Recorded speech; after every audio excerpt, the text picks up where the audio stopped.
seeing so clear. I feel the end and it's near. The day of reckoning's here. The sound of deafening fear. You gon' die if you try. You just might get a little bit of trouble. K-A-I-F-E, right in your side. You will never see me coming. You gon' die if you try. You just might get a little bit of trouble. K-A-I-F-E, right in your side. You will never see me. My energy is next level, so damn you better be careful. I got an angel and devil, he snaps me straight in the temple. I'm ready to be a rebel. I've got a lot of potential hidden inside of this vessel. That shit is so exponential. I need a first class ticket to the top, no limit. I don't play no gimmicks. I'ma take you to the clinic. If you want a taste, come at me and you will be replaced. They won't find a trace of you anywhere or any place.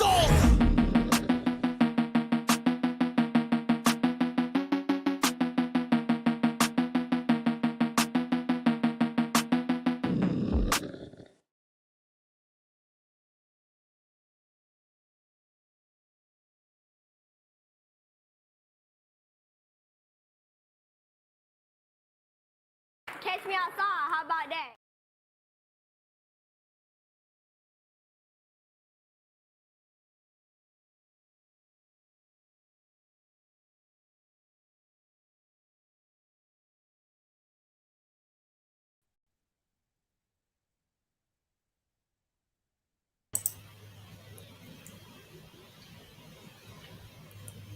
Hello, everybody. How are we doing today? Can you hear my birds? There doesn't seem to be too many out there, but I decided to just to see if I could do it. Just testing it out. I added my bird cam for a little while. There was about 100 birds out there a moment ago, but my dog went and stuck their head in the window and scared them away. But this is my view, you guys. How are you doing?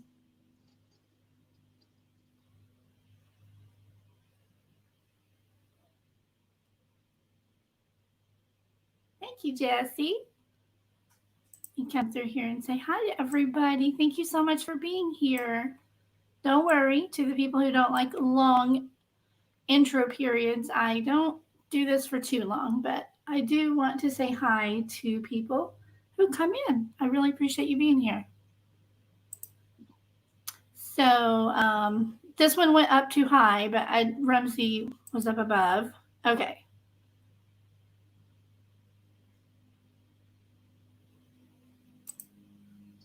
Hello, Ellen. Hey, Sarah. Hey, K-Braze. Is your wine ready, Jessie?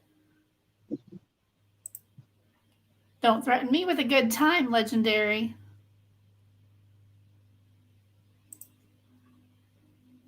Hello, is it Root Trackers by Yara? Welcome, welcome. Hey, Brian. The coolest voice. We need him to narrate or orate some books. That would be so cool. Hello, Jennifer. Everybody doing good today? Absolutely.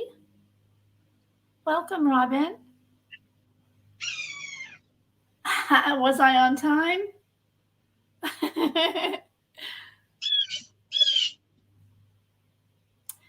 All right. Carol freaking Claus. Hello, Carol. Welcome, welcome.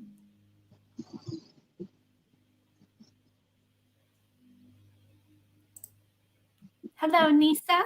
Thought that said Risa for a moment because we have a Risa in here with almost the same name. Hi, Nisa.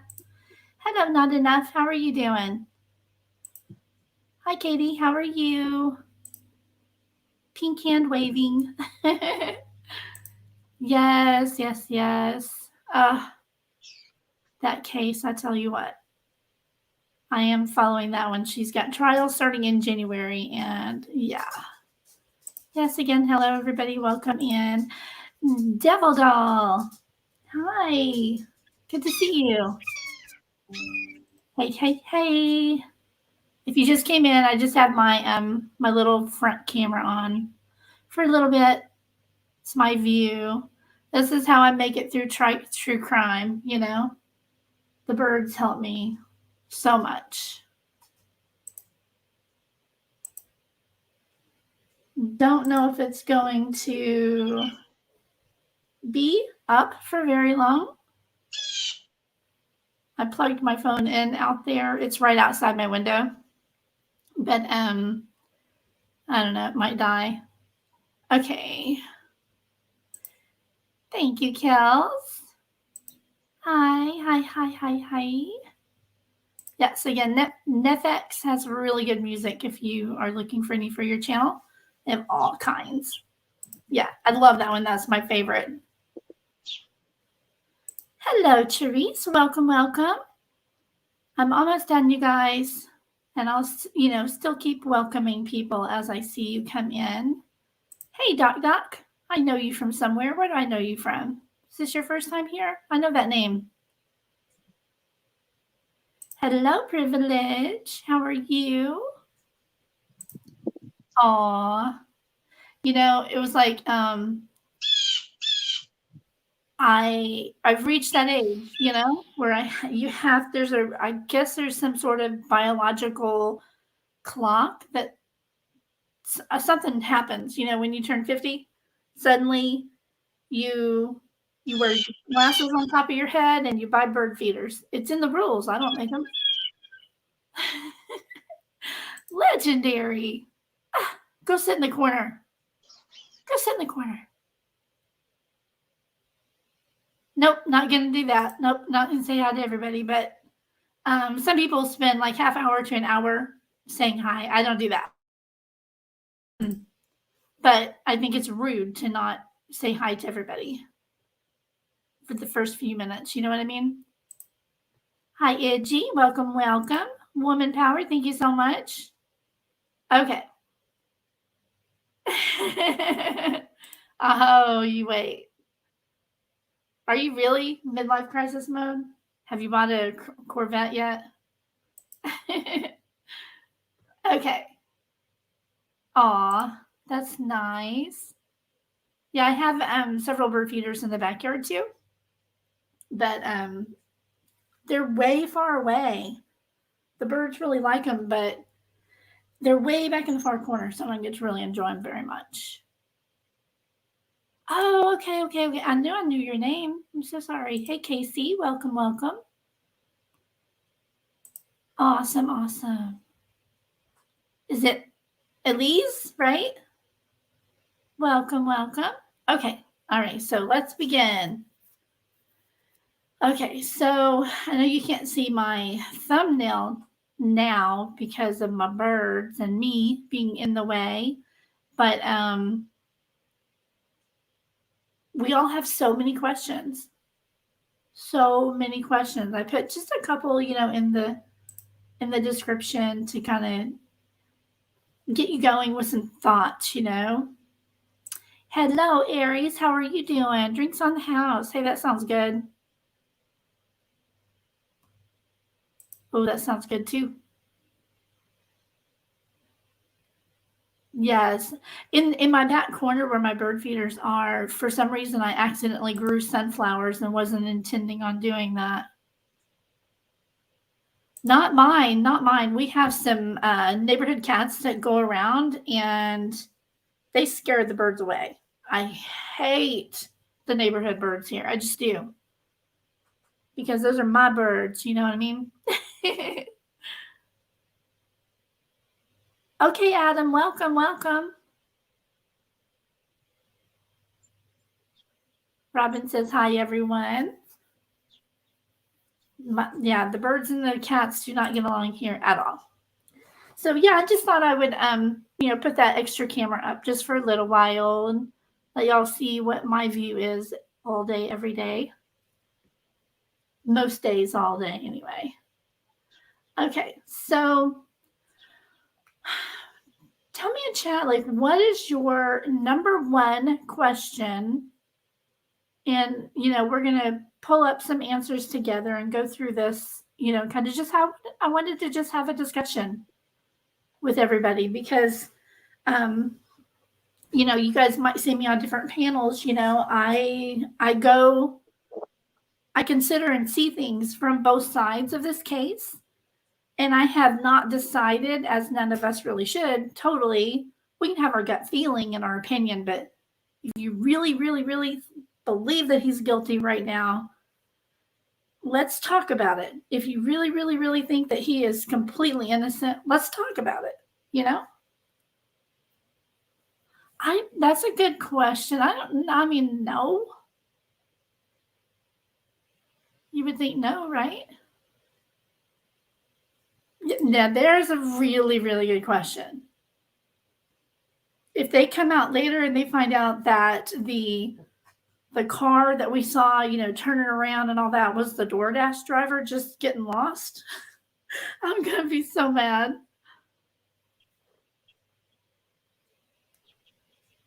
Yes. Let's see. Oh, these are some really great questions. Yeah, they have not said what car the DoorDash driver was driving. Do you guys think it was maybe a light colored car that went around the building and turned around? I really don't. Okay. Child of God, hello, welcome.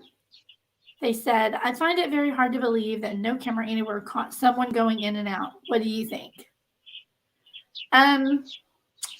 Across the street from the house, across the street from the 1122, let me pull it up on Google Maps and I'll just show you guys, okay? So I think that would probably be the easiest way to do it. I'll show you where I think there was another camera. And you guys let me know if the birds outside are too loud. They get pretty loud sometimes. Okay, so I'm going to share my screen.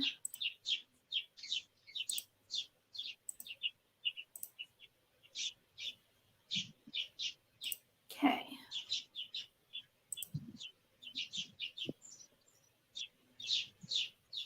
All right, so here's the house, Queen Road Apartments. They say that he went around here, drove around, drove through, and then parked back here. You know, of course, he did the circling thing and blah, blah, blah. You know, Enan Harsh said on an interview that he saw him parked right there. I'm sorry, let me make sure I say the correct thing. He saw a white Alondra that night parked right here.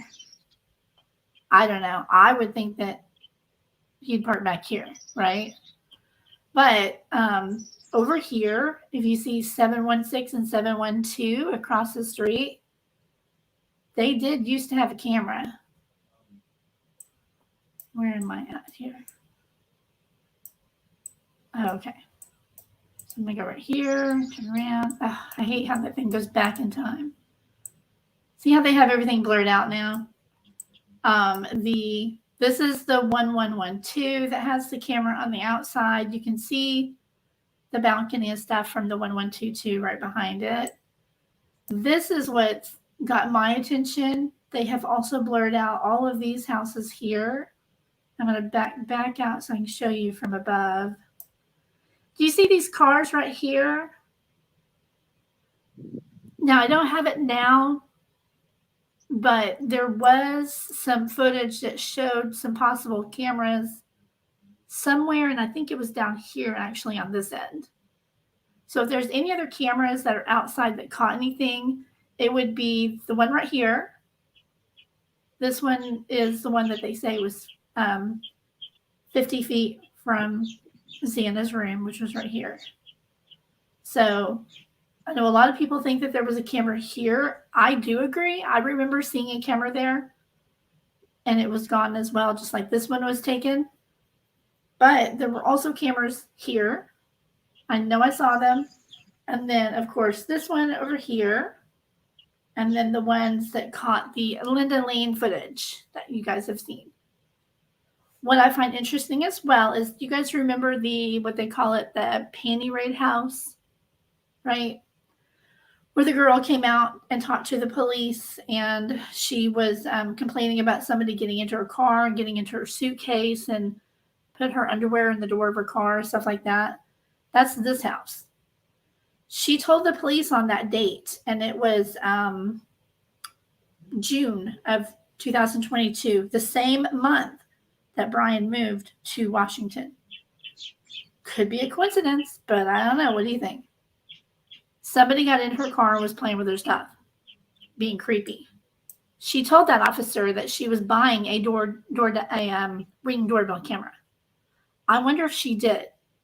I wonder if there's any footage of anything from that night that it might have caught. Or, you guys, what if she had a camera because of the creepy guy, right? What if she put a camera back here?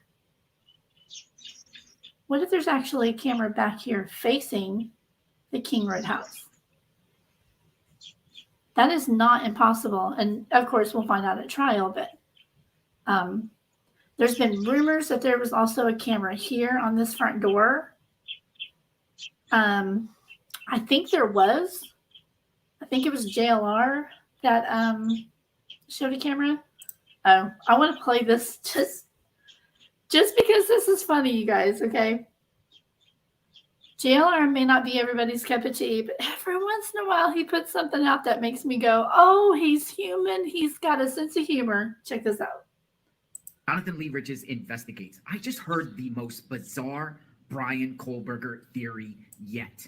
A Reddit user made the suggestion that since Brian Kohlberger's defense admitted that he was driving around alone at night when the murders happened, what if his car window was down and he sneezed achoo, onto someone outside of his car who was just about to walk into the Moscow, Idaho home, and his sneeze DNA went on that knife. And then the real killer went inside the Moscow home, and Brian Kohlberger's DNA was on that knife sheath. You got to be kidding me, right? I actually heard that theory.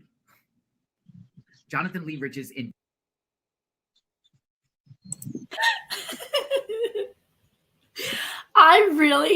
He got me. He totally got me, because the whole way I was like, are you for real? Are you really saying this? And then right at the end, he was like, yeah, that was a bunch of crap. That was funny. I really thought that was funny. Hey, Brian, you need to get up here and talk with me. If anybody wants to get up here with me, let me know.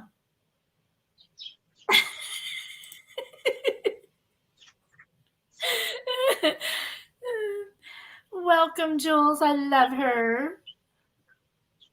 Yeah, I know. Totally. This was just funny because, like, right at the end, he was like, yeah.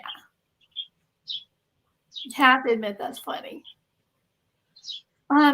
Just so you guys know, I do have memberships now. If you look in the chat, there's member emojis. There is a Cheez-It in there. I made a Cheez-It one just because I'm a smart ass. So if you want to join, please do. I've already got a bunch of members and I'm loving that. I'm going to be having some really cool members only lives and things like that. So it's going to be fun. Okay, so let me go back up here to my last starred one, my place marker here, and I'm going to get him off my screen. They're loud, aren't they? Let me know if the birds are too loud. I may take them down in a second. There's a lot of them out there, isn't there?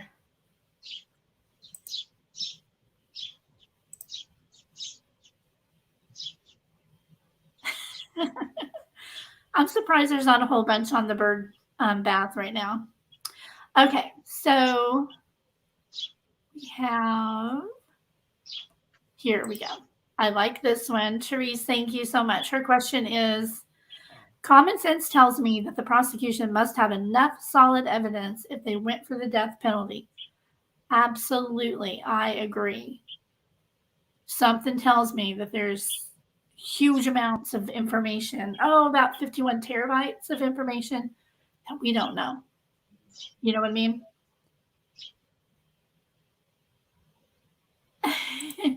Hey, girl, that's funny. Aw. I like German short-haired pointers. They're beautiful. Welcome, Alana. Okay, let me see what this one is. Hi, Kay. Kay Hawkins says, I have read a few comments stating one set of DNA was found on all 4 victims. And is this true? And the cop that first saw the sheath said he noticed the insignia as a Marine K-bar. True. We can pull up the PCA. It's partially true, I think, but let's make sure.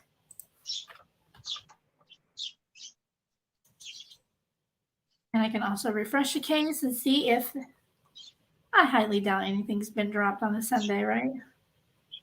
But you never know. I have seen things drop. Okay, nothing's there. So let me go back up to the probable cause here.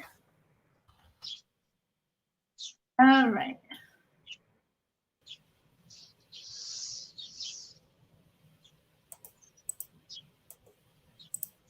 Okay, I'm going to share the screen again in just a second. Just want to make sure I've got the right thing in front here.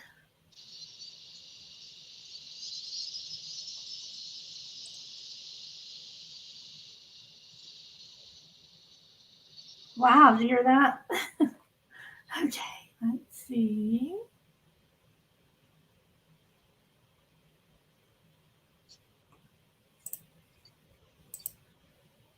Here it is. Okay.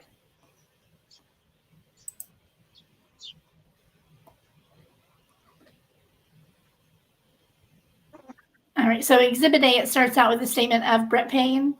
And let's see if we can find anything about insignia, because this is the only place that it would be. Let's see here. I believe it happens pretty quickly. In here. Here we go. Yes, it is true. Okay.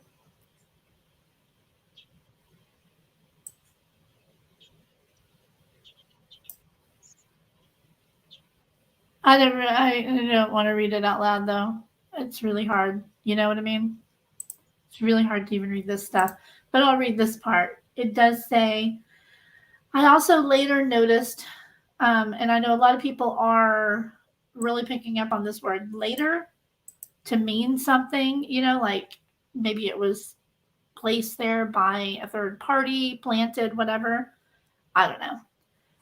It says, I later noticed what appeared to be a tan leather sheath laying on the bed next to Mogan's right side when viewed from the door. The sheath was later processed and had K-bar, USMC, and the United States Marine Corps Eagle Globe and Anchor insignia standing on the outside of it. The Idaho State Lab later located a single source of male DNA suspect profile left on the button snap of the sheath. Single source is, for me, it's big. It's still touch DNA, so for me, it's not a slam dunk, believe it or not, but it is interesting that it is single source. That is much harder to mess around with, in my opinion, from what I've read. Okay, so does that answer your question? Yeah. Hey, Ben, welcome. Okay. Aries says, I have a question. Why possibly delay the trial from October 2nd when the original date was set in motion? Well, we have here, they are starting to talk about, where's that? Didn't I see something? Nope, this isn't it. I was like, wait a minute, that's not even the right one. Hang on. I scrolled back up a while ago. We have, here's the order sealing the jury panel selection. So we're not going to get to see any of that. I don't even think they're going to broadcast the jury selection process when the trial begins. It's still set to begin on October 2nd. And I think it probably will. If it gets delayed at all, I'm thinking that the trial may not happen until January, but I think they're all pretty much ready to go. So we'll see, right? And again, if anybody wants to join me up here, let me know. If you have anything to say, or you want to share your theories, opinions, whatever, let me know. I would love to have you up.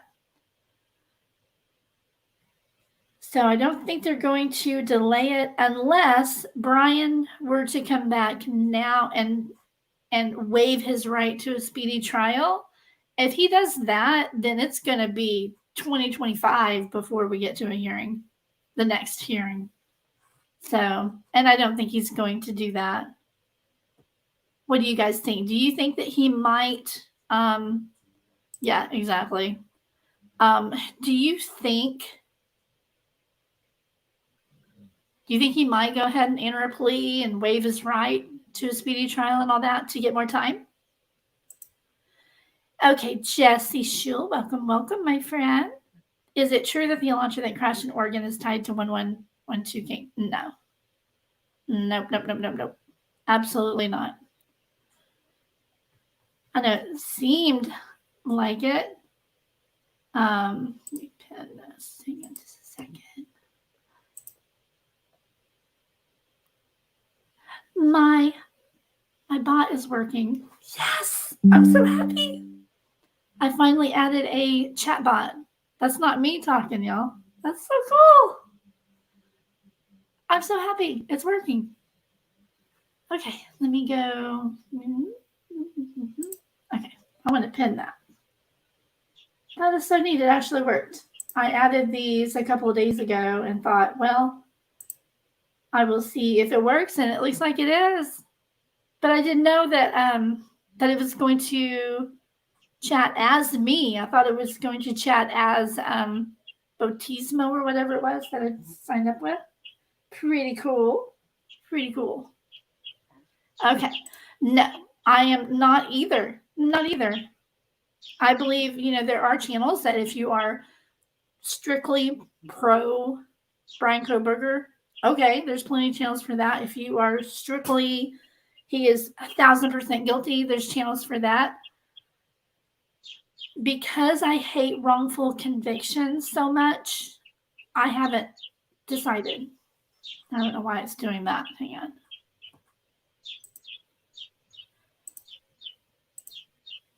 Oh, it's because I moved over here to this page. Because I don't like wrongful convictions. I can't decide yet, I don't know. So I'm looking at it from both sides. You know what I mean? Okay, let's see.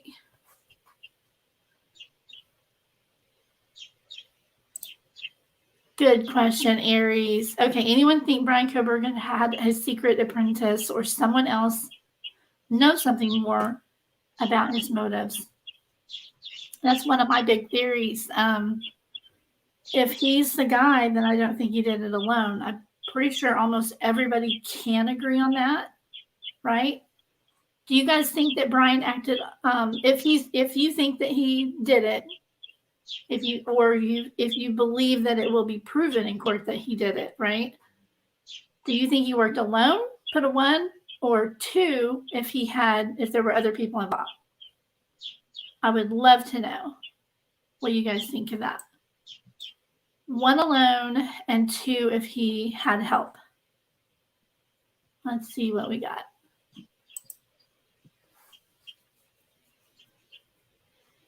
Three unsure. Yep. I'm right there with you, Rue. I'm still just not sure. Because, and that's why I like going to different channels and hearing both sides of it, Yeah. Exactly, Ben. So true. Let's see. Hi, Hot Mess. She says, I don't understand how one person did this. The whole case is full of holes. The trial should help fill all of that in. Absolutely. Great comment. I completely agree.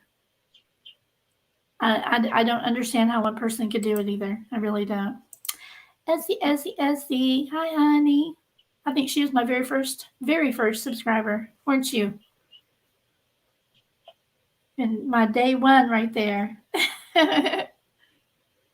So I'm seeing more 1s and 2s. It's not even, but yeah. Okay, I see some more people came in.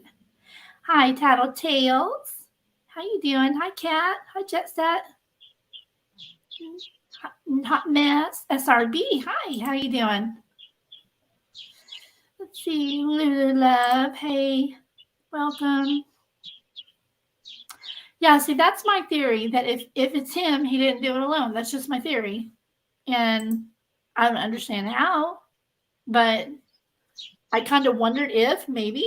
And I'm just going to, let me see here.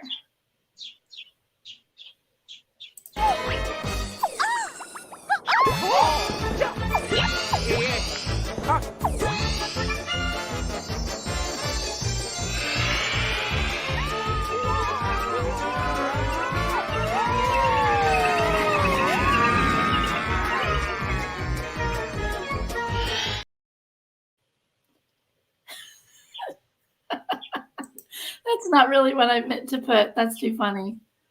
I meant to put this, but you can't read it on my background anyway. So it's just to remind everybody that I'll do this one.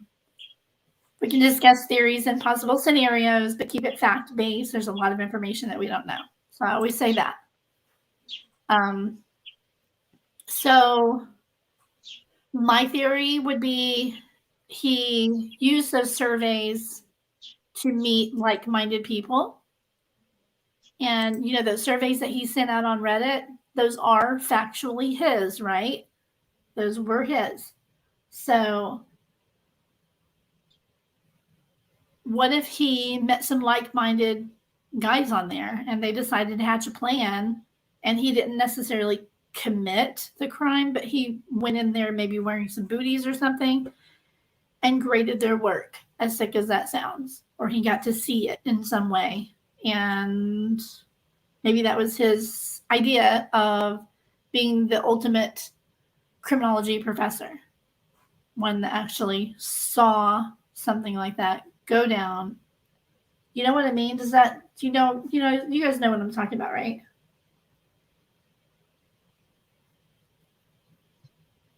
Felt guided, yeah.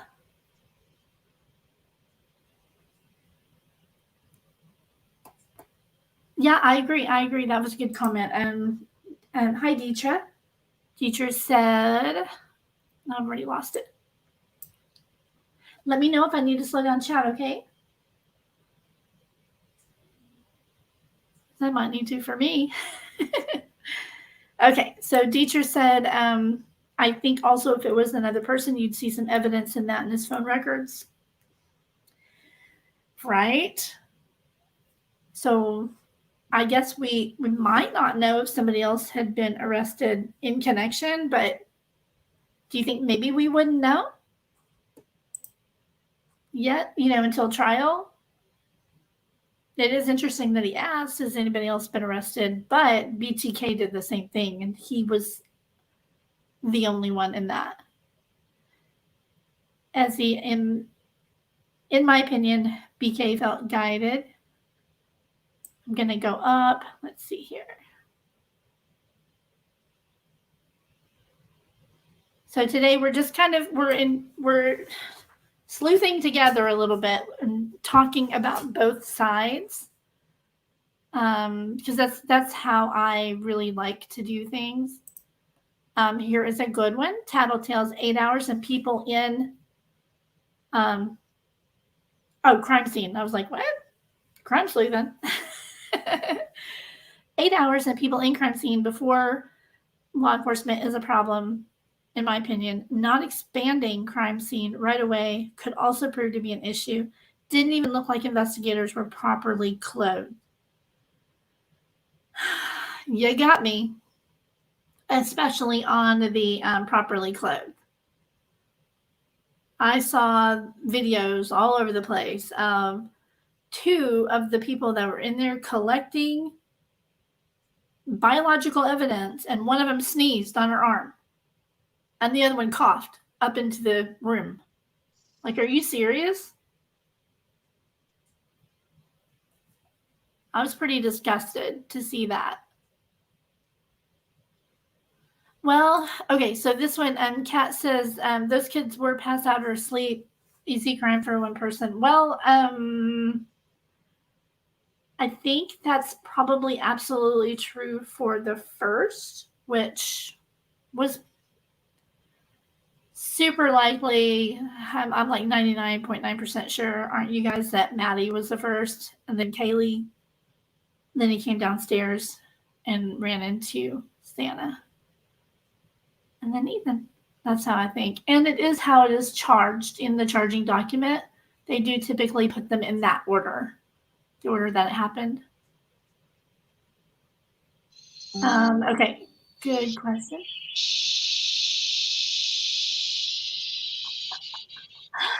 I have a mad bird outside, I guess.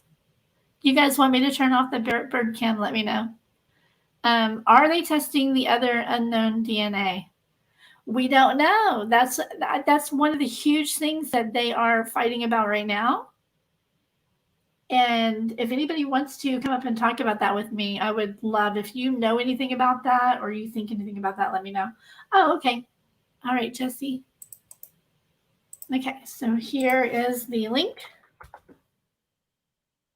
You want to get up here, Jesse, or anybody? Hi, Tonka. How are you? Wakenya Tonka is in the house. Okay, well, yeah, that's true. That's true. That's true. That's true. Hey, Jeff, welcome, welcome.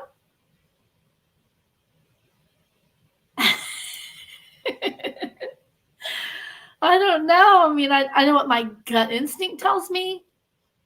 My gut instinct, but I haven't seen everything yet. It doesn't look good, does it? I mean, if we can just simply look at the alibi is a mess.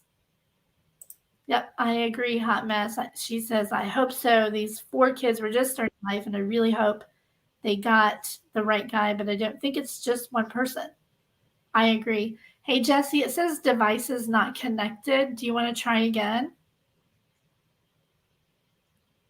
There you are. All right, hang on just a second here. Now, I know he's not going to do anything to me, but I have to do this. Ha, just because it's funny. Okay.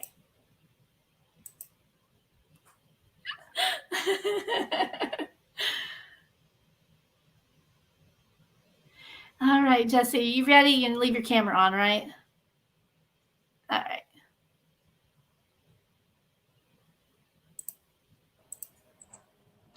Cheers, everybody. Cheers, everybody. Hi, Jesse. How you doing? Doing all right. It's late Sunday night. Something's been bothering me all day, and somebody in the chat asked. I didn't want to come up. I wanted to let you do your thing and answer all the questions, but this particular question, I thought I'd love to tackle it. Oh yeah. Okay. Well, who asked the question? I believe it was Jet Set, and she said, "Isn't it true that Ted Bundy unalived 4 people in a dorm in Tallahassee at FSU?" And as far as I'm concerned, and correct me if I'm wrong, Deb, but I think this is misinformation that's floating around the web. I continue to see it in chats, and I see other creators pushing this narrative that the Ted Bundy sorority house murders, unalivings, are evidence of that can help support the timeline. But in my mind, it's actually contrary evidence. It's evidence to debunk the timeline, because what actually happened is it was only two of the students that he was able to successfully unalive. 2 of them survived, and he tripped over something in the middle of it, woke everybody up, big commotion. So, and you got to keep in mind, Bundy at this point was like a Hall of Fame SK.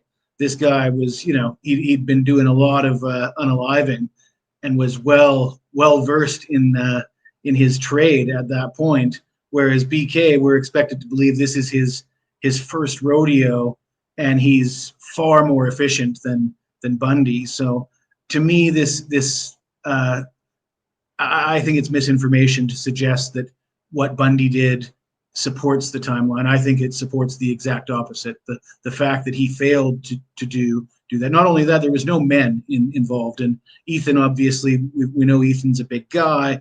There was 6 people in the house, not 4. There was, 4 of them were unalived, whereas Bundy was only able to unalive 2. So, and he didn't get away with it. He didn't get out of the house without waking anybody up. He caused a commotion, woke people up, and had to run off. So that's my opinion on the Bundy thing. I gotcha. Well, I just want to make clear, we're not calling you out, Jet Set. We're not calling you out. We're just correcting information. Absolutely. It's just something because I shouldn't assume gender with a name like Jet Set. I don't know why I would. But anyways, Jet Set's not the only one that's talking about it. This is floating around all the chats. I think some creators are putting it out there, getting it in people's heads. They're hearing it and then repeating it. Yeah, kind of recycling it now with this case. And I mean, I could see why. It's pretty close, right? Like, okay, you go in, you attack 4, 2 of them survive. Nobody mentions the part about him tripping over something in the dark and waking everybody up. That part's left out of the story. And I think it's not fair also to compare BK to Bundy, considering it at that point, I believe Bundy was already in jail awaiting trial and had escaped, right? So this guy was like an SK ninja at this point, and BK is supposed to be a college student. Yeah, it doesn't make sense at all. I have so many comments on the video that I did on the alibi, and everybody's just, it's back and forth, it's even. And like Jules just said in chat to Jeff, we need discussions, not echo chambers. I don't want to sit here and preach to the choir all day long with everybody who's going to agree with every word I say. I like to do both sides and be open to both sides, because we all could be wrong. I'm wrong all the time. And so, yeah, I like to talk about all this. So definitely cheers, buddy. Okay, so Kat says he would not want to share his crime with anyone else. That makes sense. Let me see. Thank you so much, Jules. Let's see. Okay. I wanted to make sure that I have at least a couple of mods in here, and I do. Good. Okay, Deetra. I think he did it alone, and that's why he waited until they were pretty much sleeping. Yeah, there was one that was absolutely sleeping. And I think if it was him, then I think Ethan was probably pretty much out of it as well. Okay. Next question. I'm going to find another question. Just, tell me what's the one thing that's, really got you stuck on this case, on either side. What is it that's really got you stuck? I've been focusing a lot on where the DNA was found and not found. I want to know, what are they telling us versus not telling us in all these documents? We have to do a whole lot of reading between the lines, right? And what do you think that they're not telling us in the documents, Jesse? If you wish to stay up and hang out with me, that's cool, and share, or if anybody else would. Well, I've got a half a bottle left, so that should be a good 20 minutes, anyways. Oh my God. Okay, cool. All right. So what do I think? I think that I think that I'm new to this, and I think that I'm in over my head sometimes. And you've already corrected me a few times, and I've already made some mistakes, but I'm pretty good at learning. So I'm gonna, and I don't mind being corrected either. And Jet Set said the same thing. Doesn't mind being corrected. Well, that's how you learn, right? But one thing I will say is yourself, Deb, and several other people have continued to allude to the fact that they have much more. I know Melissa said the same thing, but Jules said, and which is what I think and what I agree with, is that they seem to have put an awful lot of weight into that DNA on the sheath. They seem to have presented that as this is what we've got. They're kind of holding it up there, like, see. So unless they're doing like a sleight of hand with that, it does seem like they're really relying heavily on that. Yeah, they are. Well, so far that's the only thing that's, like been mentioned. For anybody who has been under a rock for the last week, I'm just going to play this very short 2-minute clip updating on his alibi. Okay, everybody? And then I'm going to go grab me a water while this is playing. I'll be right back, and then we'll discuss this little clip. I always play just as short clips as I can. This morning, Brian Kohberger's alleged alibi revealed for the first time. Kohberger's attorneys say he was on a long drive alone the night 4 University of Idaho students were murdered in November. In a new 4-page court filing, the defense says Mr. Kohberger has long had a habit of going for drives alone.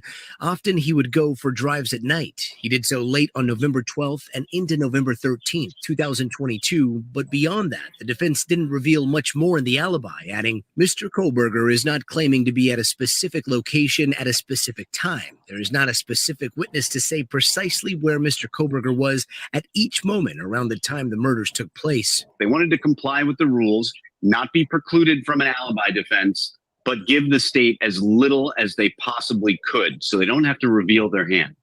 However, the defense did say it's possible corroborating evidence of the alibi could be provided by witness testimony during the trial that's scheduled to begin in October. Kohberger is charged with 4 counts of first-degree murder for the deaths of Kaylee Gonzalez, Madison Mogan, Zana Kernodle, and Ethan Chapin. An Idaho judge entering a not guilty plea on Kohberger's behalf. At the center of the case, a white Hyundai Elantra. A month before the murders, Kohberger was pulled over by police, seen here driving alone in a white Hyundai Elantra. He ran the red light. Following the killings, investigators focusing on a similar car seen near the crime scene the morning of the murders. If he was driving around in a white automobile, that's part alibi, part not an alibi, because the state is saying that he was driving around in a white automobile. Now, the next time we're going to see Kohberger in court will be August 18th. That's when his defense team is expected to push to get the judge to dismiss the grand jury indictment. Meanwhile, the family of Kaylee Gonzalez says they look forward to that hearing and they hope the judge will make decisive decisions to keep the case on track for an October trial. Yeah.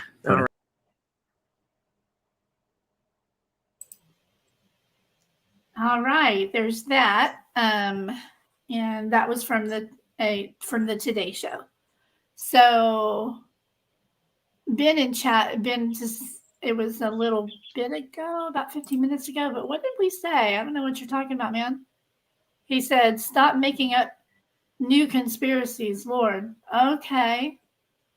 Well, no, that's not a conspiracy. I definitely don't do that. I base my theories on. Was he maybe talking to somebody else in the chat? Maybe. I don't know. I haven't seen anything like that. I don't think you or I have said anything so far that could be construed as a conspiracy theory.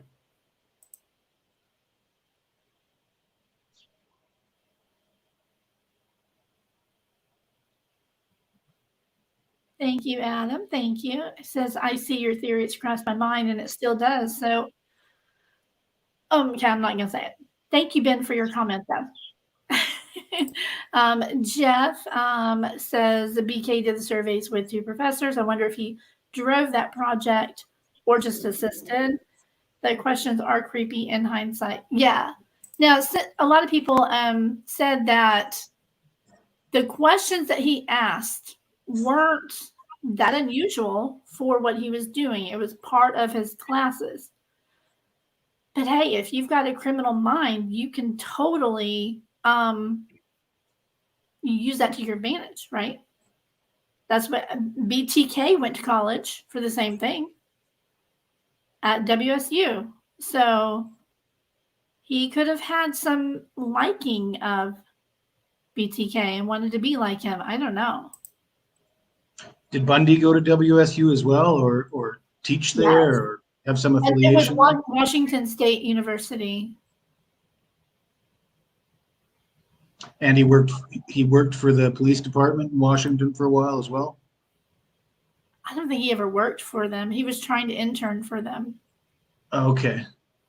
Yeah, he applied in the fall after being rejected in the spring. I was talking about Bundy. Bundy Oh, actually Bundy, did I intern don't, I for them. don't know. Oh, I'm sorry. I I think don't Bundy know. may have actually interned at some sort of police organization. Oh, wow. Is it Tanya? I want to say your name correctly.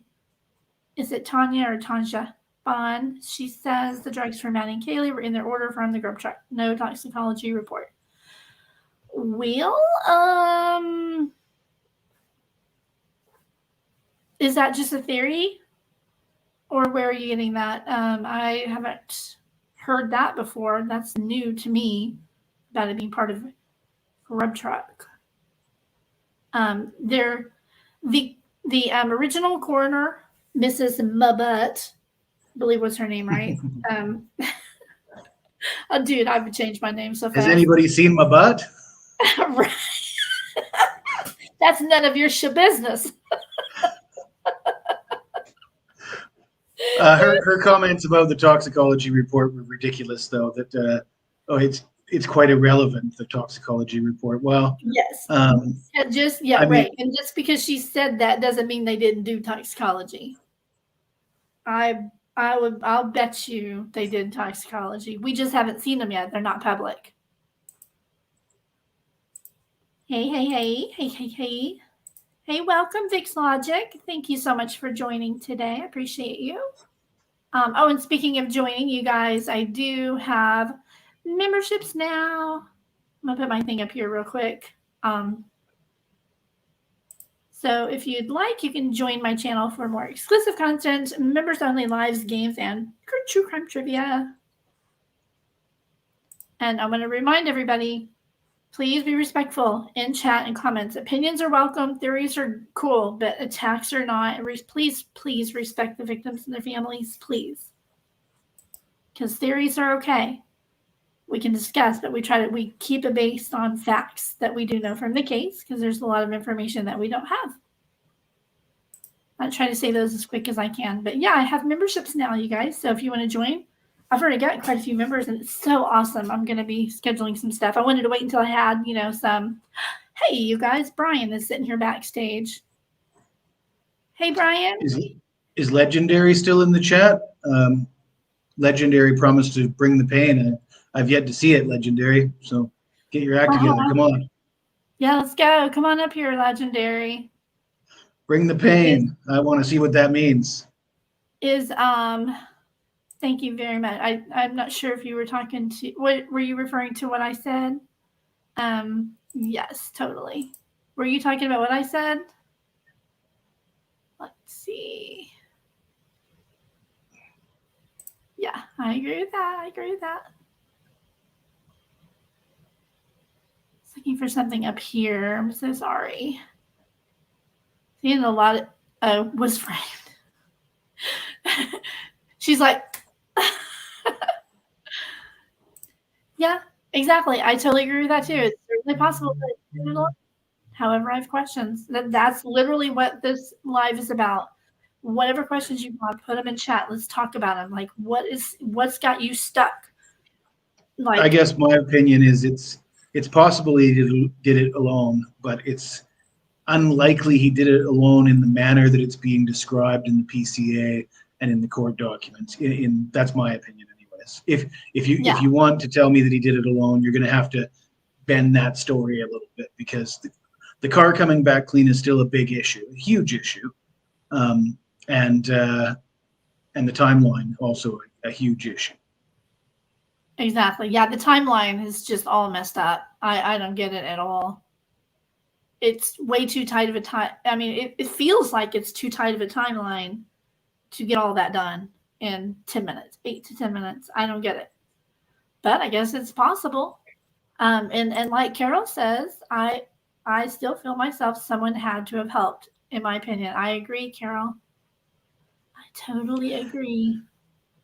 I've got a question, since I'm up here and I can talk whenever I want. Nobody can stop me. Is there any precedent for an SK that starts off with something so ambitious? Because even the likes of Bundy and Dahmer and those guys, when they have their first experience as an SK, they usually bite off a little bit. They don't bite off more than they can chew right from the beginning. And correct me if I'm wrong. Can anybody give an example of somebody who's so ambitious on their first project? Because it just seems like really biting off more than you can chew from the hop. Yeah, I agree. Like I said at the beginning, that, you know, that house around the corner with the girl with her car, you know, that was in June. That was the same month that he moved to the area, just 10 miles away. I wonder if he's the guy, right? Then what if he started with smaller stuff and worked his way up? We just don't know about those crimes, you know? And this one, I don't see how it could have been the first time. It seems crazy. Why would you start with 4 people? Unless it was Maddie. And again, I'm theorizing, but what if it was just Maddie was the target and he was in there and Kaylee came in, heard, you know, something going on and rushed into the room, jumped him, and that's when he dropped the sheath. But then he, you know. But then that's going to make a lot of noise and wake up Ethan and Xana and Bethany and Dylan. And well, Xana's room was around the corner past the bathroom and past the kitchen. So upstairs and on the other side, they probably wouldn't have heard anything. But Dylan was below and one room over. So the sounds that she made, that she thought was like, oh, maybe that's just Kaylee playing with the dog, that could have been a struggle. She might have mistaken that, right? So if she heard that, and then somebody says somebody's here, that could have been Xana saying somebody's in the house, you know, like what's up kind of thing. Somebody's here, I believe is what it said, that she heard a female voice say that. Then it was soon after that then all that happened, you know, with Xana and Ethan. And then the thud, and she opens the door and says she saw him coming toward her and out the kitchen, out the sliding glass door. I mean, it could have happened like that. It could have happened that quickly, especially if he didn't plan it. Like if he's coming down the stairs after, you know, getting confronted by Kaylee, and then he does that with both of them, running down the stairs, here comes Xana. Either she was going to the kitchen to throw away her stuff, or maybe she was about to come up the stairs, you know, to find out what she did hear. Maybe she did hear something, right? And runs into him. He grabs her and takes her into the bedroom. And then, oh, now I've got to deal with Ethan too.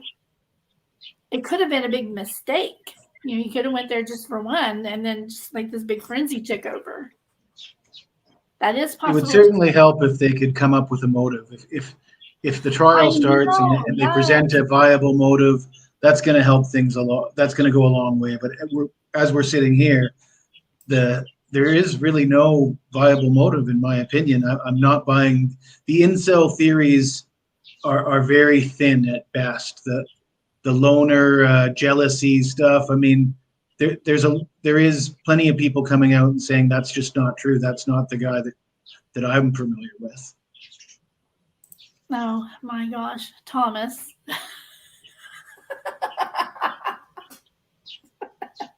You are not wrong, dude. I go through Thomas, perfect time for a comedy interlude. Thank you so much. He says, my theory is you go through at least 40 pounds of black sunflower seeds every 2 weeks. Watching my birds. Yes. I think it's about every 2 weeks, but it's more like a bag and a half or 60 pounds. It's a lot, but it's not. I don't just buy sunflower seeds. I buy the one that's $23.99, I think, at Walmart, and it's the big 40-pound bag of the whole seed, the whole thing. You know what I mean? Wonder if I can make it bigger for people. I don't know if I can switch it around. Hold on. I know there's a way. What is this? StreamYard just changed a few things here, so I don't even know what this is. You know, Brian's back there, right? Yeah, he's not in the camera though. Oh, he's not in the camera? Yeah, he must. He does that a lot. he'll walk away. I don't think when- I've ever seen what Brian actually looks like. There he is. No, I can't hear you, Brian. Can't hear you.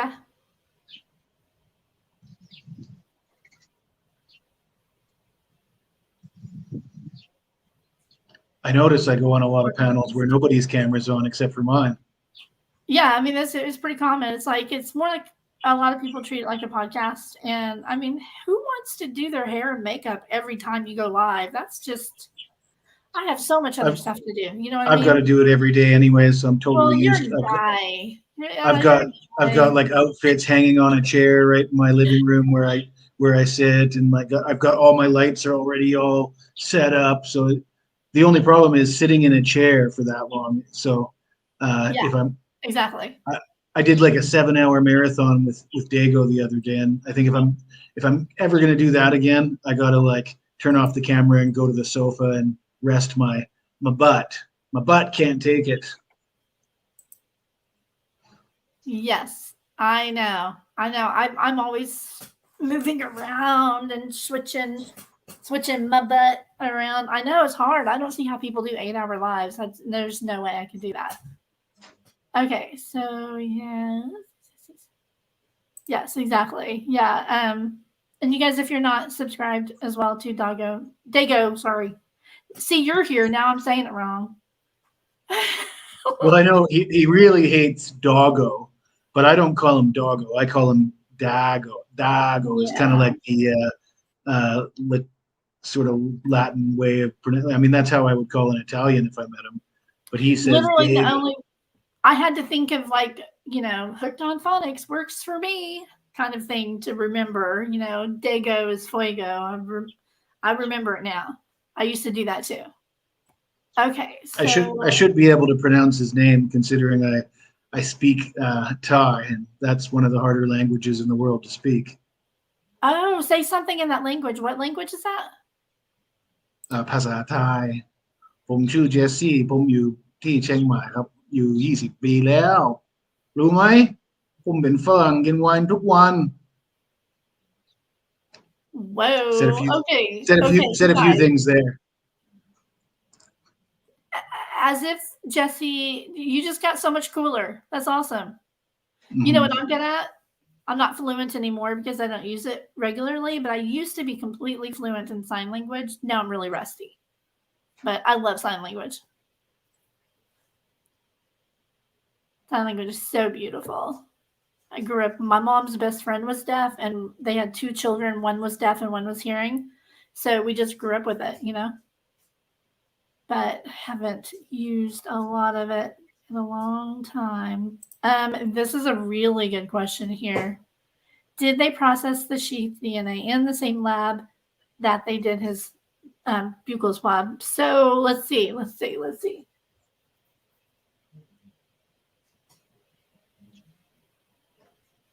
It depends on when they got that buccal swab. And I have had the lingering question, like, what if, because I know a lot of people have talked about, hey, he knew he drove an Elantra. He knew that they were looking for an Elantra. He's a criminology PhD student. Why didn't he go to the police and say, hey, it's not me. I have an Elantra, but it's not me. Why didn't he do that? Okay, what if he did? What if that's when they got DNA? What if, you know what I mean? I've heard that a lot. If that comes out in court, that's really going to help his case, I think. I mean, in the eyes of a jury, that if he stepped forward, provided DNA, provided his car, and then they came back and said, you're our man, we're taking you away, there's going to be some sympathy from the jurors, I believe. Yeah, I think it'd be really interesting to know, and we don't know yes or no on that, if he went and talked to the police on his own or not. We just don't know. They're not telling us. This case has been so crazy because we know so little, and it's so infuriating. You know what I mean? It's like, why is this gag order so restrictive? Why? In other cases, we're hearing 911 calls. We're seeing crime scene photos. We're hearing from lots of witnesses. And this one is just so buttoned down like a hatch. You know what I mean? And I It don't doesn't seem understand. to be doing any service to the families and the victims either. It's not preventing any wild theories and speculation from coming out there. In fact, if there wasn't a gag order, you'd be getting all the information straight from the authorities, and people would be, leaning more heavily on real information rather than speculation. Exactly. So I have another question up here. That's a good one. Was there ever a release of the coroner's report of the wounds on each victim? That would tell a lot. I don't think that's been released. I'm looking through the files right now. I don't see one. I believe that was all sealed as well. Completely sealed up. My butt did give a pretty graphic description, though. Yes, she got her 15 minutes. And that's one of the things that makes me really lean into the car coming back clean as mind-boggling, because a lot of people say, well, if it wasn't that bad, you could do this, you could do that. I know on Drunk Turkey, when he had a medical expert on there saying, well, it's possible you could do it in such a way that's not going to create a mess. But Mabat already said it was the goriest thing she'd ever seen, kind of thing. So that kind of shoots that idea that it was a clean crime scene, because it was, according to her anyways, it was pretty messy. Yeah, the only thing that I see about no, it's not really related. Just their motion to preserve the crime scene, the defendant's motion. Defendant's motion to preserve crime scene and evidence. There was no objection by the state, so there was an order that the house was taped up, including outbuildings, vehicles, all that. Let's see. No, I'm not seeing anything on the case file that we can see anyway.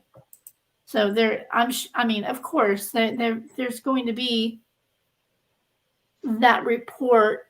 I do wonder if it's going to be from this coroner Mabet, or the chief medical examiner. If they're smart, they're not going to let her speak again. I hope not, because she didn't help anybody. Hi, Tracy. Oh, hey, Mish Girl. How are you doing?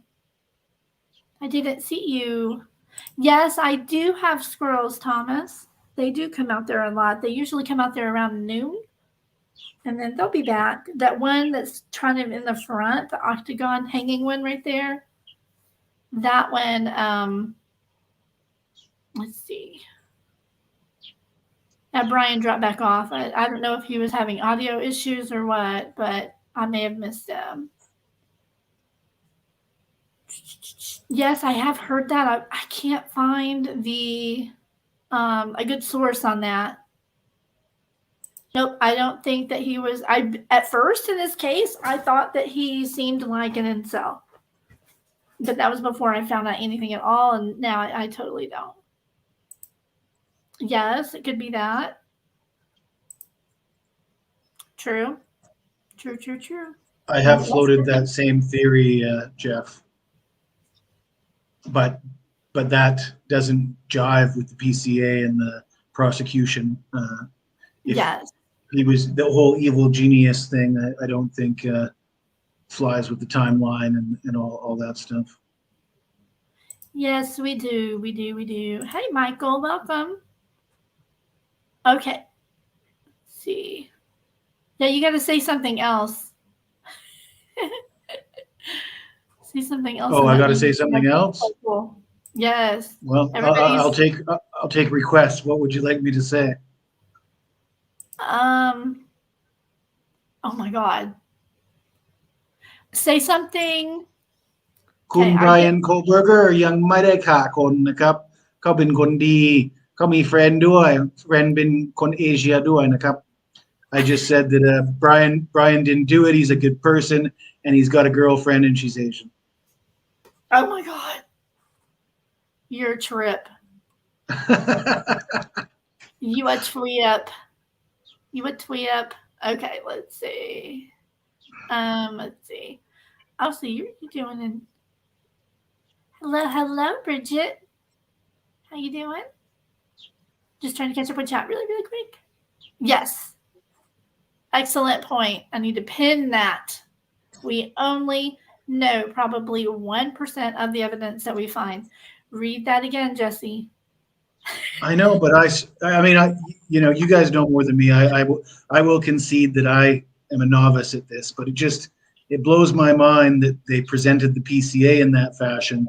And if they had all this good stuff, they should have left the sheath out of the PCA, considering that they didn't even have any real DNA samples from him at that point, and they were advised by the FBI not to use it. So the fact that they put that in there instead of putting, like, if they had any real smoking gun stuff, I think the way they presented that DNA on the sheath, it really leads you to believe that they don't have anything better than that, in my opinion.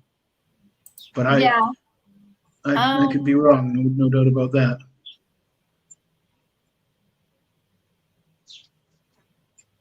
It should have added that to the stream for me. Hold on, I'm gonna go. I'll redo it. Yeah, Peyton brings up the alibi. His excuse that he drives around a lot at night. Come on, his alibi is very weak. I agree. Yes, Bridge Guy came forward. Richard Allen came forward like day one and said that he was there. Oop, there we go. He was there, walked around, went down to the bridge, sat and watched the ducks or something, and then went home. He put himself at the crime scene at the correct time. Now, since then, I believe he confessed, like, to his wife and stuff. It's really weird. But I wish I would have gotten in, by the way, I really wish I would have gotten in on the Long Island serial killer stuff early, because that case is getting wild, really wild. There's some witnesses that have come forward actually making some implications regarding a female that he had with him during some of his harassing phone calls to victims' families before he was caught. It's crazy. It's crazy who they say that they believe that the woman was that was with him. So, yeah, if you guys haven't checked into that case, it's insane, too. Okay. Well, I was going to, Brian. I was waiting for you. I couldn't hear you. I couldn't hear you at all. So I thought your thing wasn't working. If you want to come back up, you can come on back up. Okay. So chat, what kind of questions do you still have lingering about the case?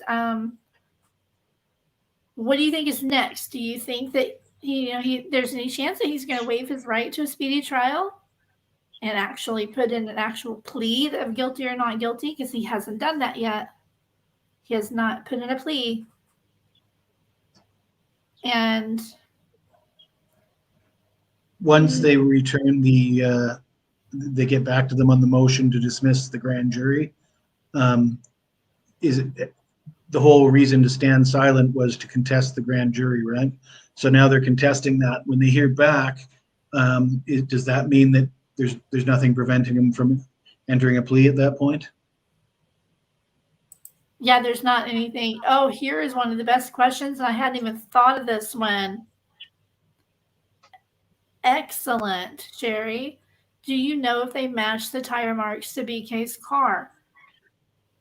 That's the tire marks that they were measuring and taking photos of outside the front of the house?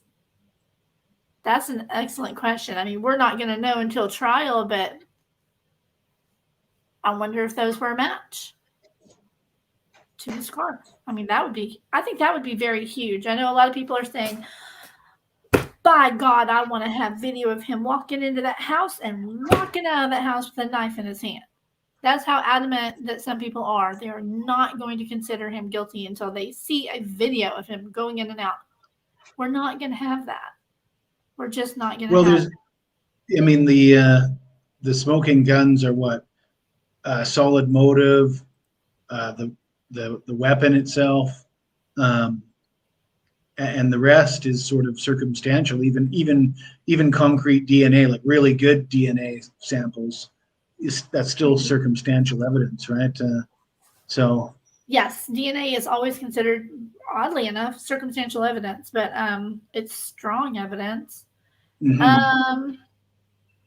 I am, Miss Girl, I am going to reach out. I didn't get a chance yesterday, and I figured I shouldn't over the weekend anyway, but yes, I'm definitely going to reach out and find out more, I hope, because that is super interesting. Have you seen this interview, you guys?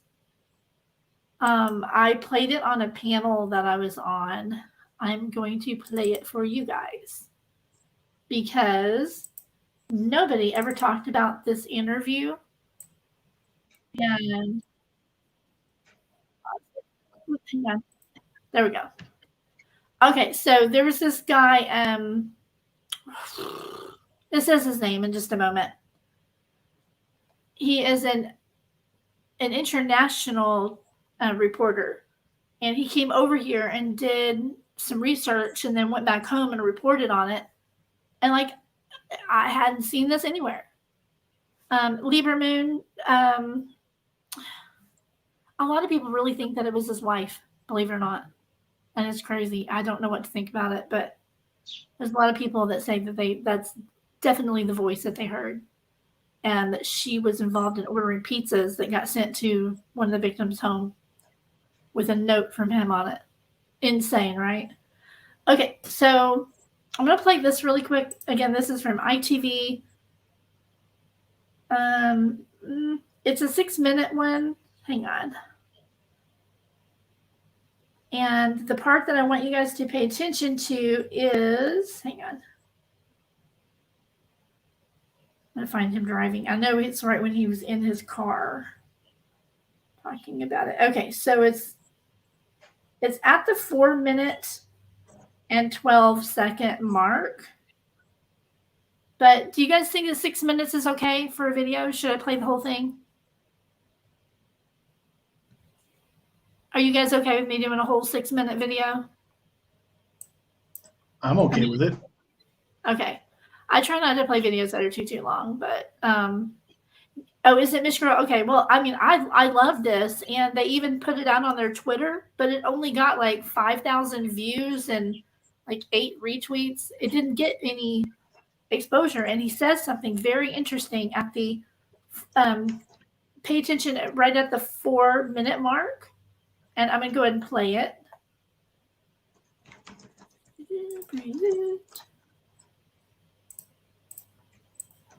All right, here we go.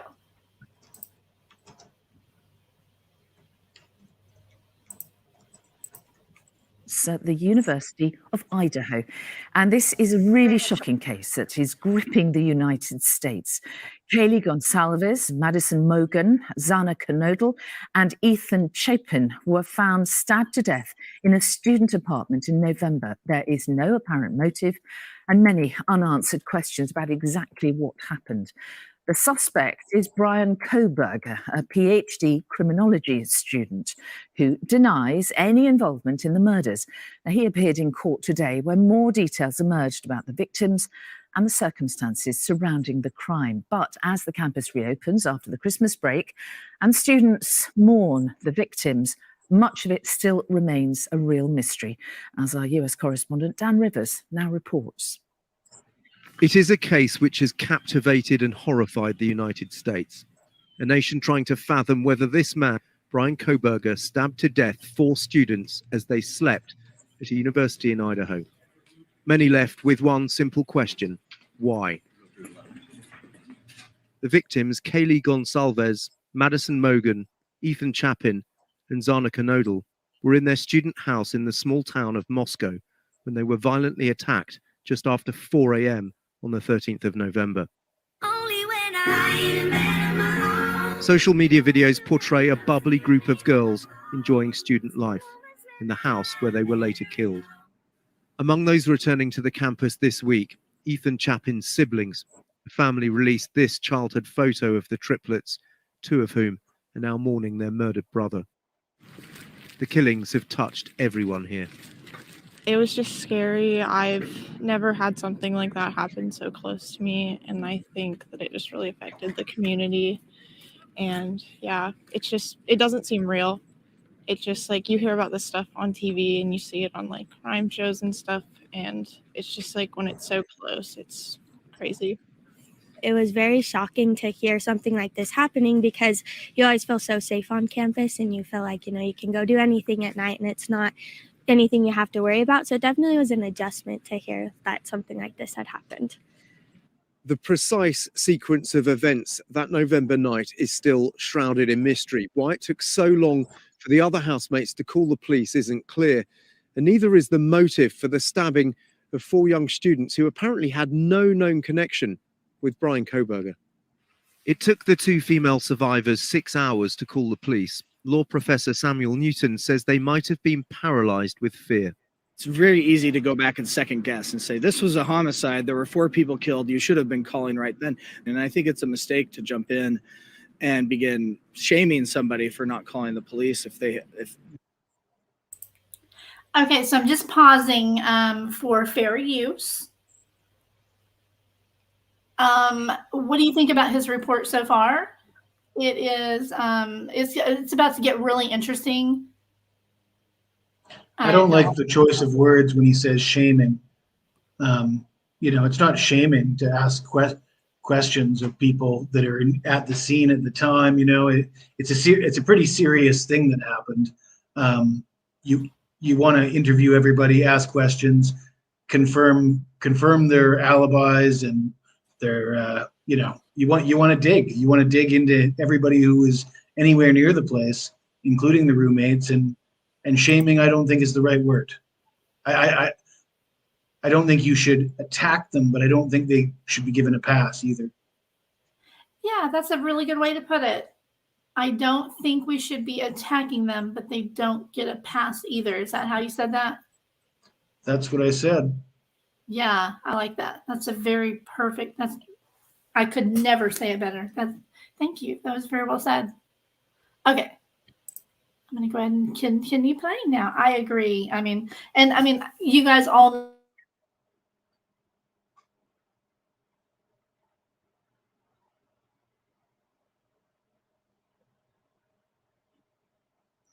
What happened?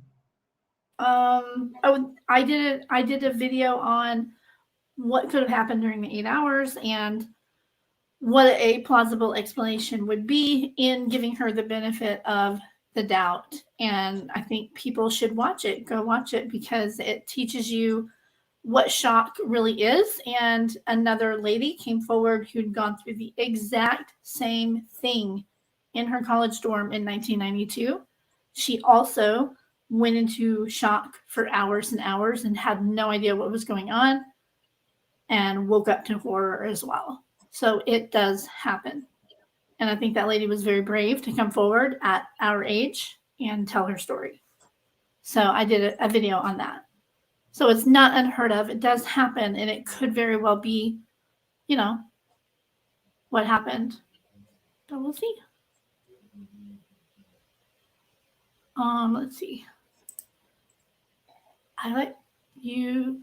Oh, was I cutting out? No, there was like a pause for 30 seconds, and I was wondering whose fault that was. But oh, dude, I was probably sitting here talking away too. That's crazy. Yeah, no, I think you were. That's my luck. StreamYard has been having issues for several days, so I don't know what y'all missed, but it was epic. I was doing my little wine dance, and then all of a sudden everything went quiet, and I felt really self-conscious, like people were speechless or something. Oh my god! I literally want to go to my live and rewind and see what the heck. Thank you. I had no idea. I was just talking away. I actually had my eyes closed for about 15 seconds of that, just kind of spewing all of my thoughts. And I'm so sorry. Okay, I'm going to finish playing the video.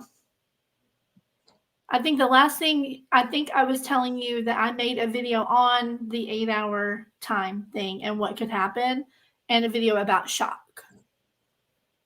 So I do encourage you guys to go watch that because it's an alternative view that a lot of people share as well. Okay, here we go. sure this person is very traumatized at the moment after having gone through all of that. Two of the victims, Ethan Chapin and Zana Knodel, had spent the evening before the killings at a nearby fraternity house. The other two victims, Kaylee Gonsalves and Madison Mogan, were at this bar, later seen at a food truck, arriving home at 2 a.m. Court documents show the two surviving female housemates thought they heard Kaylee playing with her dog, a pet which featured prominently in her videos. This camera near the house recorded sounds of a disturbance. Court documents say voices or a whimper were heard, followed by a loud thud at 4:17 a.m.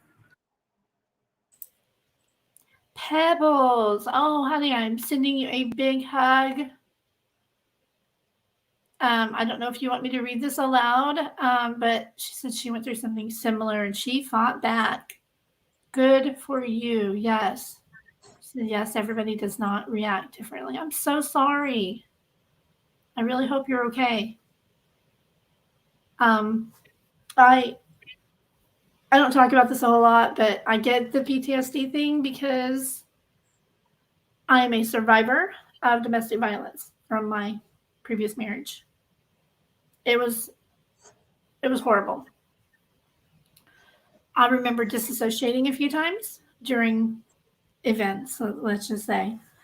And it wasn't until I fought back and got out of there that, I was so glad I got out of that. If you're experiencing anything like that, if you're experiencing even verbal abuse, run. It does not get better. That's where it starts. Anyway, I digress. I'm going to go back to the video. Great comment from Denny Lambia. Let me find it.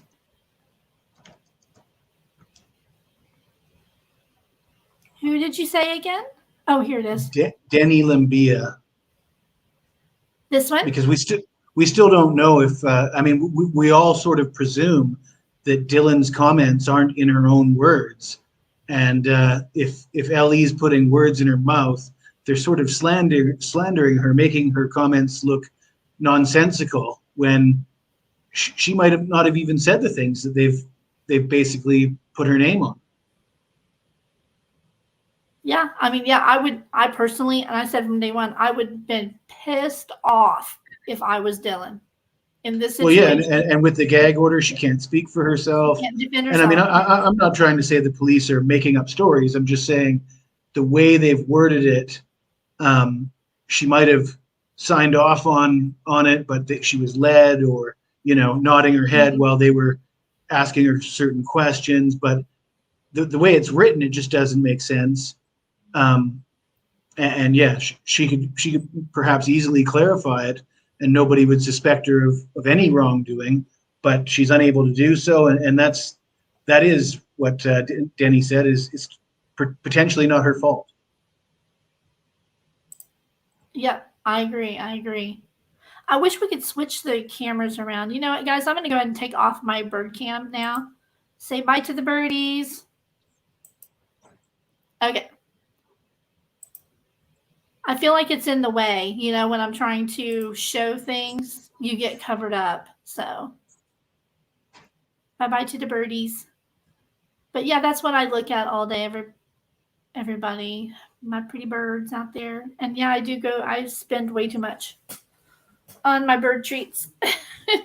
Yes, ma'am, Protected. I am going to finish it now. We are at 3:48, so the best part is right up in here. All right, here we go.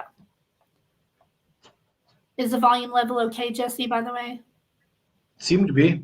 Okay, good. One of the survivors even caught a glimpse of a man in the house, noting his bushy eyebrows and tall athletic build as he walked past her to this back door. Police initially hunted for a white Hyundai, spotted fleeing the murder scene at high speed. They finally found an identical car here, belonging to postgraduate student Brian Koberger. I spoke to one of Koberger's neighbours here at his university accommodation in Pullman.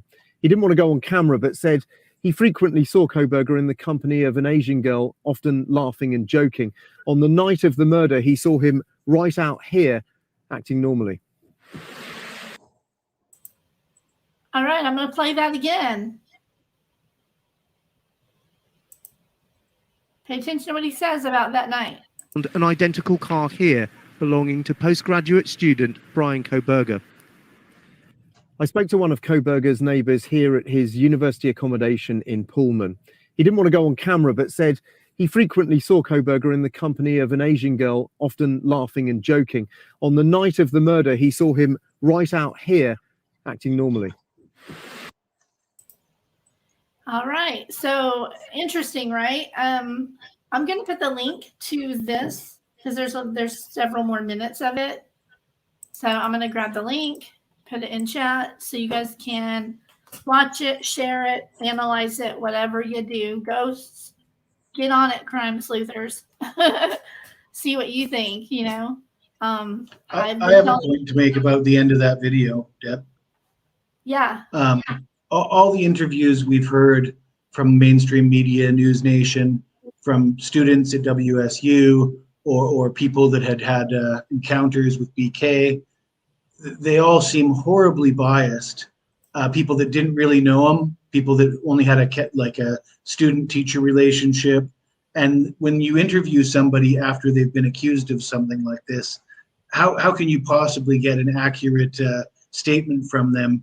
You ask, well, what's your opinion of him? Well, he was just accused of quadruple unaliving. I mean, you're not going to get a favorable statement. You're not going to get an accurate statement. And even that story that's been unconfirmed about him setting up security cameras for a woman, the fact that the woman trusted him to come in and set up the security cameras in the first place would suggest that she had a favorable opinion of him. And she didn't change her mind until he was accused of these things. So all these negative comments seem to stem from the fact that he's been accused, not based on his actions. Yes, exactly. And it's like, no, that's my opinion. I agree. I completely agree. And, you know, we do have very few people who knew him in any way, shape, or form who've come forward and said, you know, what he was like, you know. And the few that have not, they're not saying he's a saint or he's a good-looking guy that's really good with the women. They're just saying he's pretty normal, nothing to see here, kind of thing.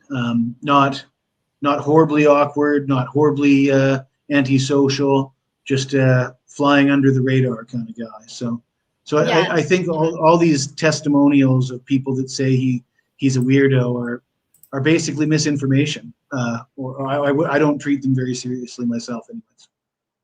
Exactly. And Jeff, I'm going to be reaching out to this guy and see if I can get a little more kind of maybe pinpoint some information. Like, what time was that? You know, exactly what time did they see him out there acting normally? The alleged neighbor. Okay, so Tracy says the alleged neighbor from his complex that said it was a crime of passion. That neighbor, yes, there was a neighbor that said that he talked to him shortly, was like, "Hey, have you heard, you know, about what happened?" And the neighbor was like, "Well, yeah." There was like a short conversation, and Brian had mentioned in passing that he thought that it was a crime of passion. Didn't Fry come out in a statement on News Nation and say it was a crime of passion, though? So I mean, isn't that verbatim right from the mainstream media? He said that it was, I remember him saying that it was a targeted attack. But yeah, I mean, if it was Maddie, then yeah, I would say crime of passion, if that was the intention.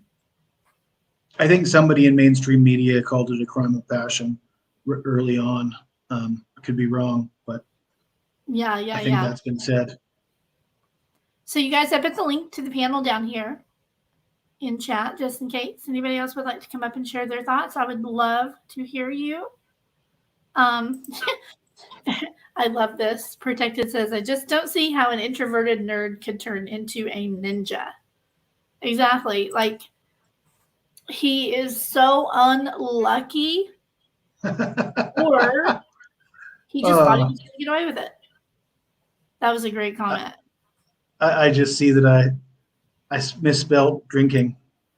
Oh, you which did? would suggest I've had too much wine. Uh-oh.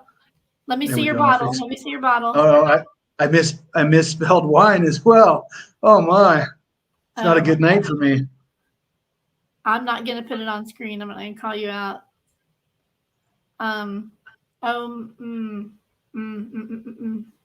There we go. Okay. Okay, I'm hearing Mish Girl. It was the Moscow mayor. Huh? Okay. That said it was a crime of passion, maybe? Yeah. Let's see. Let's see. The Canadian cat lady. Hello, welcome.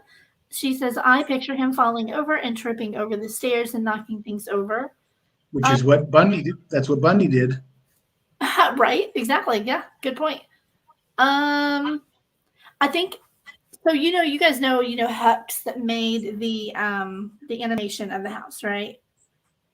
The only thing that he got wrong was the size of that step. Hang on, I have someone backstage.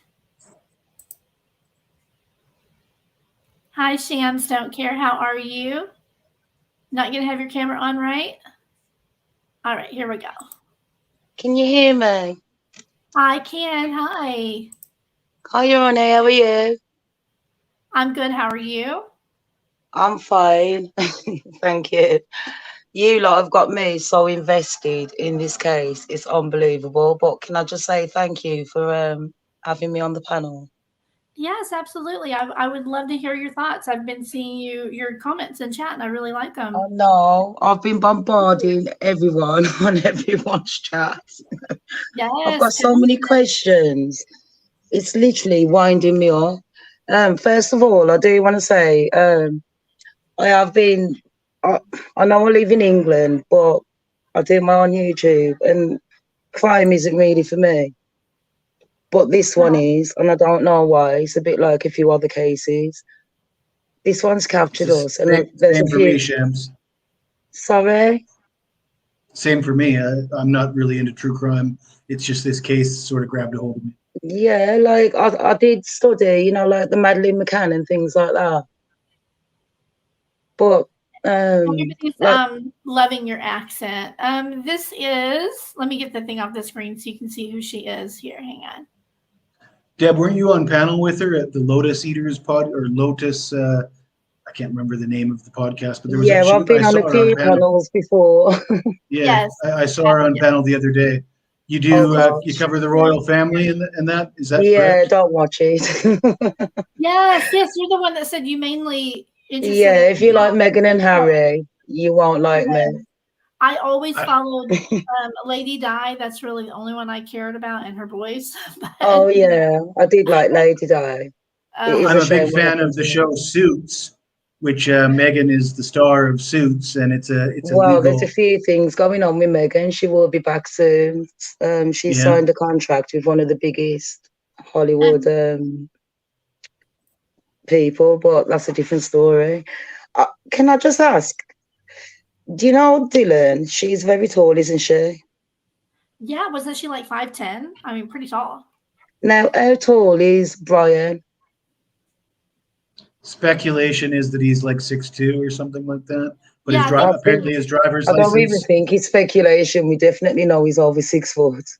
Yeah, 6 foot. Well, his driver's license reads 5'10", right? But it might be... His driver's license and the arrest But information... can I just say, I did go into the driving license. When he done his driving license, that was a few years ago. And it was when he was a lot younger.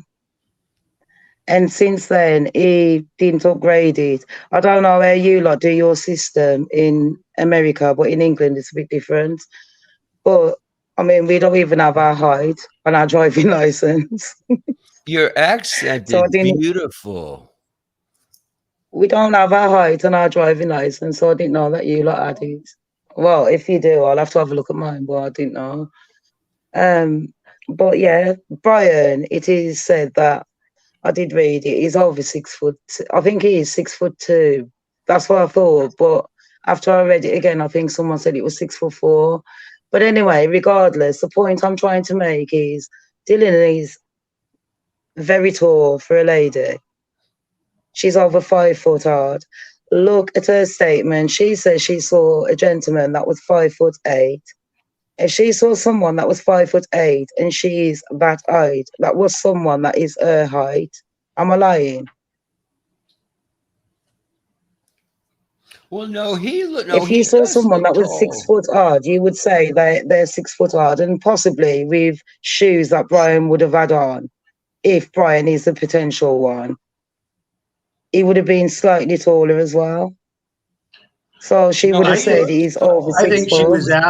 I think she was asked what she saw, and she was having trouble answering, and things were fed to her. I think she was coerced into. And I think she went like this, because I don't think she said clad in black, and I don't think she said a lot of the things that. Is it all right just to say my thoughts? Because I genuinely think that I don't mean it like that. Like that sounded rude. I didn't mean it like that. What I meant was, I know, like with your channel, it's truth based, but I'm just saying my opinion is she was coerced. I'm not saying that is truth. I'm just saying that is my opinion. We like to hear your opinion.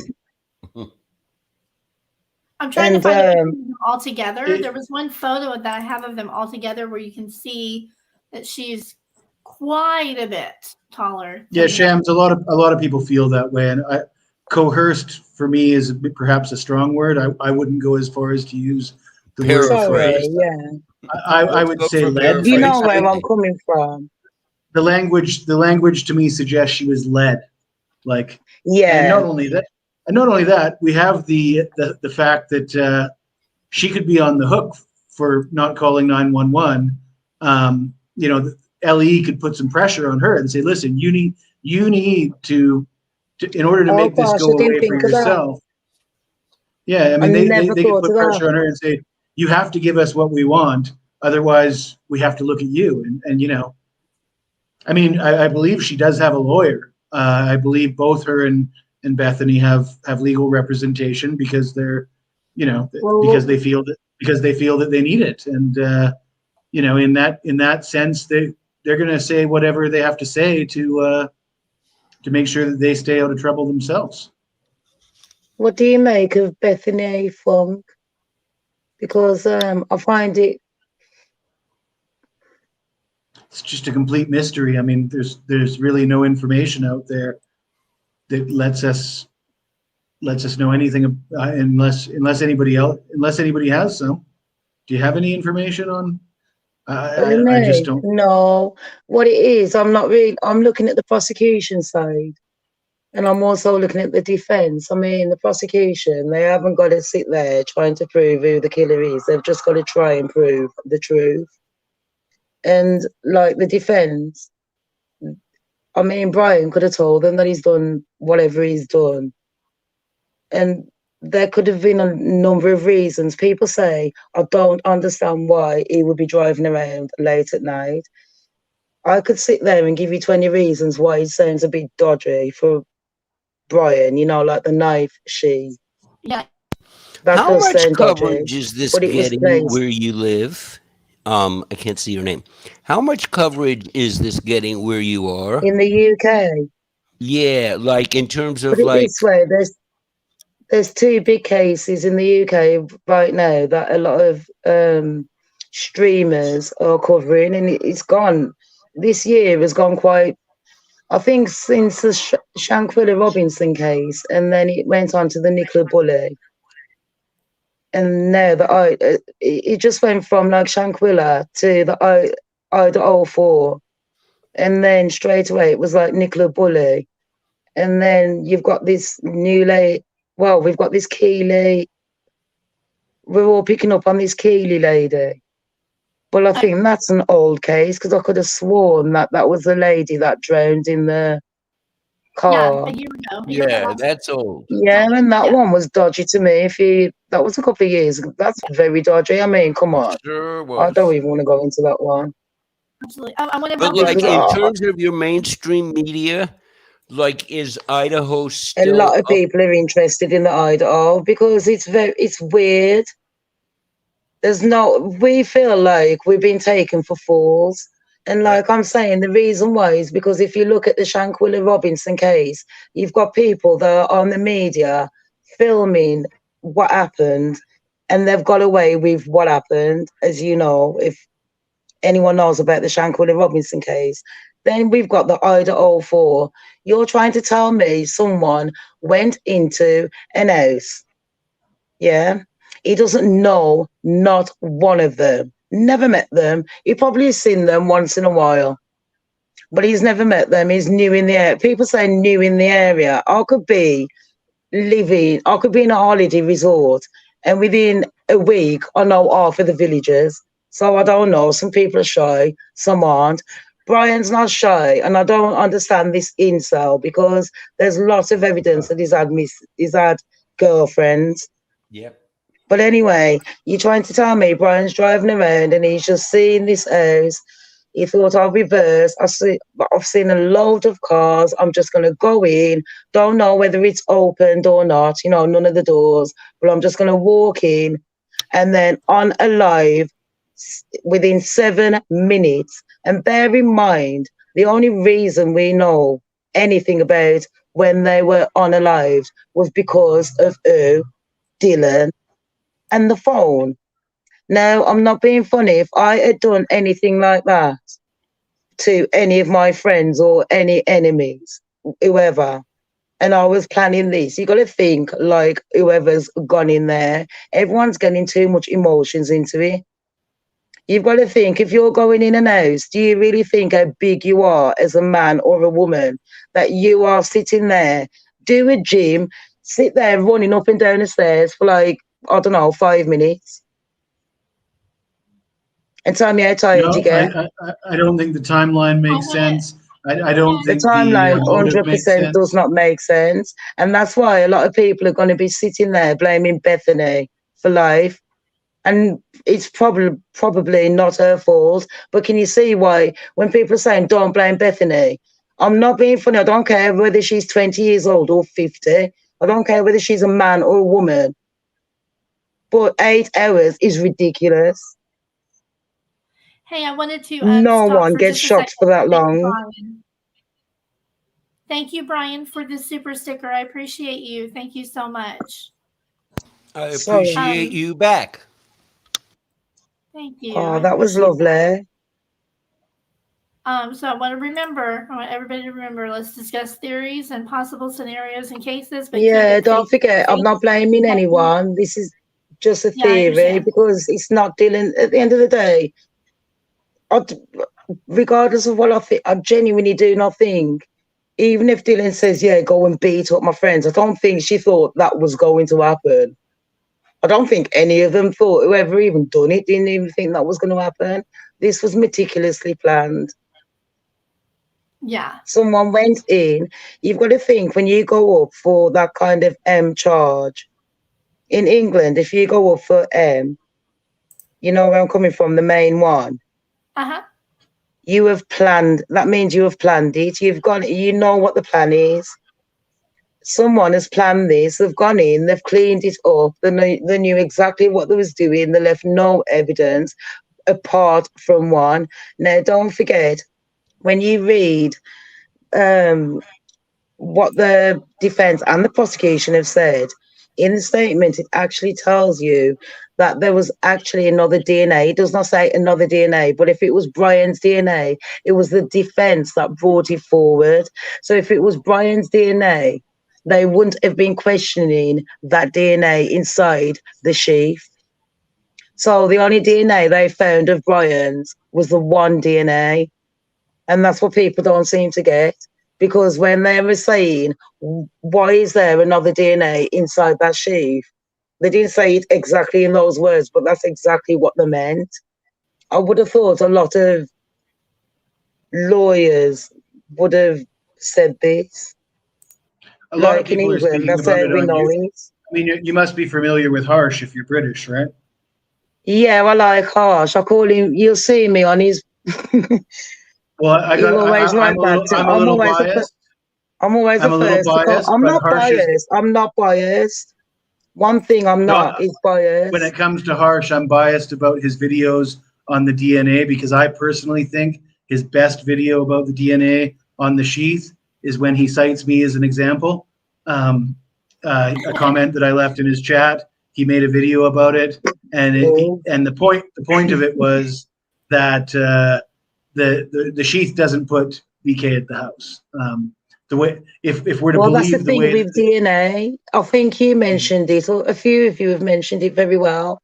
People need to understand the thing about DNA, the way that they actually got the DNA, and plus what type of DNA it is. We've mentioned that it is touch DNA. Now, I could touch a cup of, I don't know, coffee, a coffee cup. Or for example, wine. You come and, well, I'll give you, someone gave a good example on one. Sorry. Go ahead. No, I'm sorry for interrupting. That was my fault. I'm sorry. I interrupted you. I just wanted to bust Jesse with his answer when he said, okay, I'll stay here a little bit, but I've only got half a bottle left. I thought that was priceless. Just priceless. I'm sorry I interrupted you, my dear. Oh, bless you. You're fine. You know, you Americans, I call you Americanos, you're so sweet. You're very nice and polite to each other. Us British, we just interrupt each other. We just talk over each other. I must be part British then. Hey, I wanted to bring this photo up on the screen and ask everybody if you remember this photo, and if you remember, that was Jack S., right? Yes, I remember it, and ugh. Can you just remind me which one Jack S. is? One of the guys involved fled to Africa. No, is it the boyfriend or the friend? And there's a quick question I wanted to ask. Will you take it off the picture? Can I just say? Let me just take a screenshot. Debbie, will you take it off? It's awful. Oh, it's steak. You didn't give Brian a trigger warning. Oh yeah. God. I can get people getting killed. Animals, you're out of your mind. Ain't happening for me. Man, I saw that when it came out. I understand. It's so pretty. You're not a vegetarian, are you, Brian? No, I am not. And do not even take me there, Jesse. Okay, we are carnivores.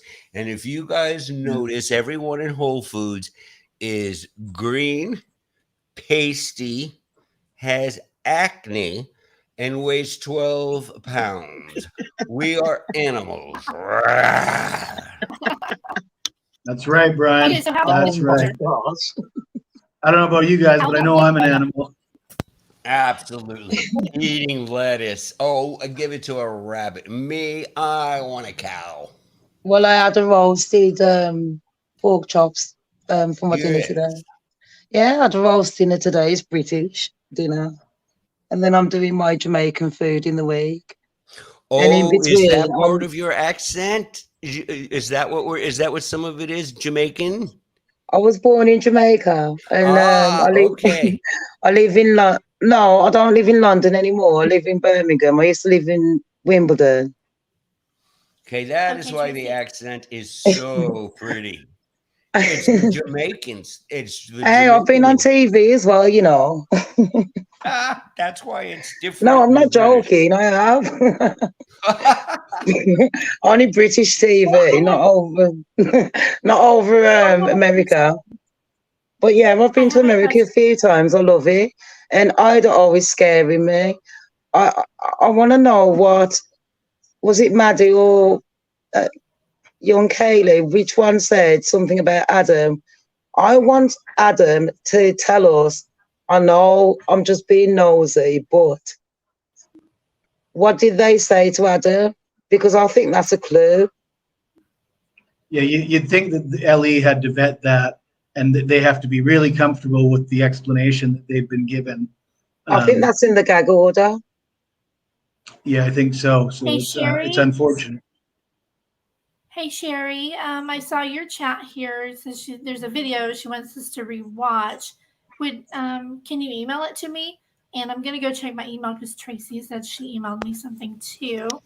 I have Crime, a question I about this photo. I emailed you something too from Rory. Okay, it would only be like 40 seconds.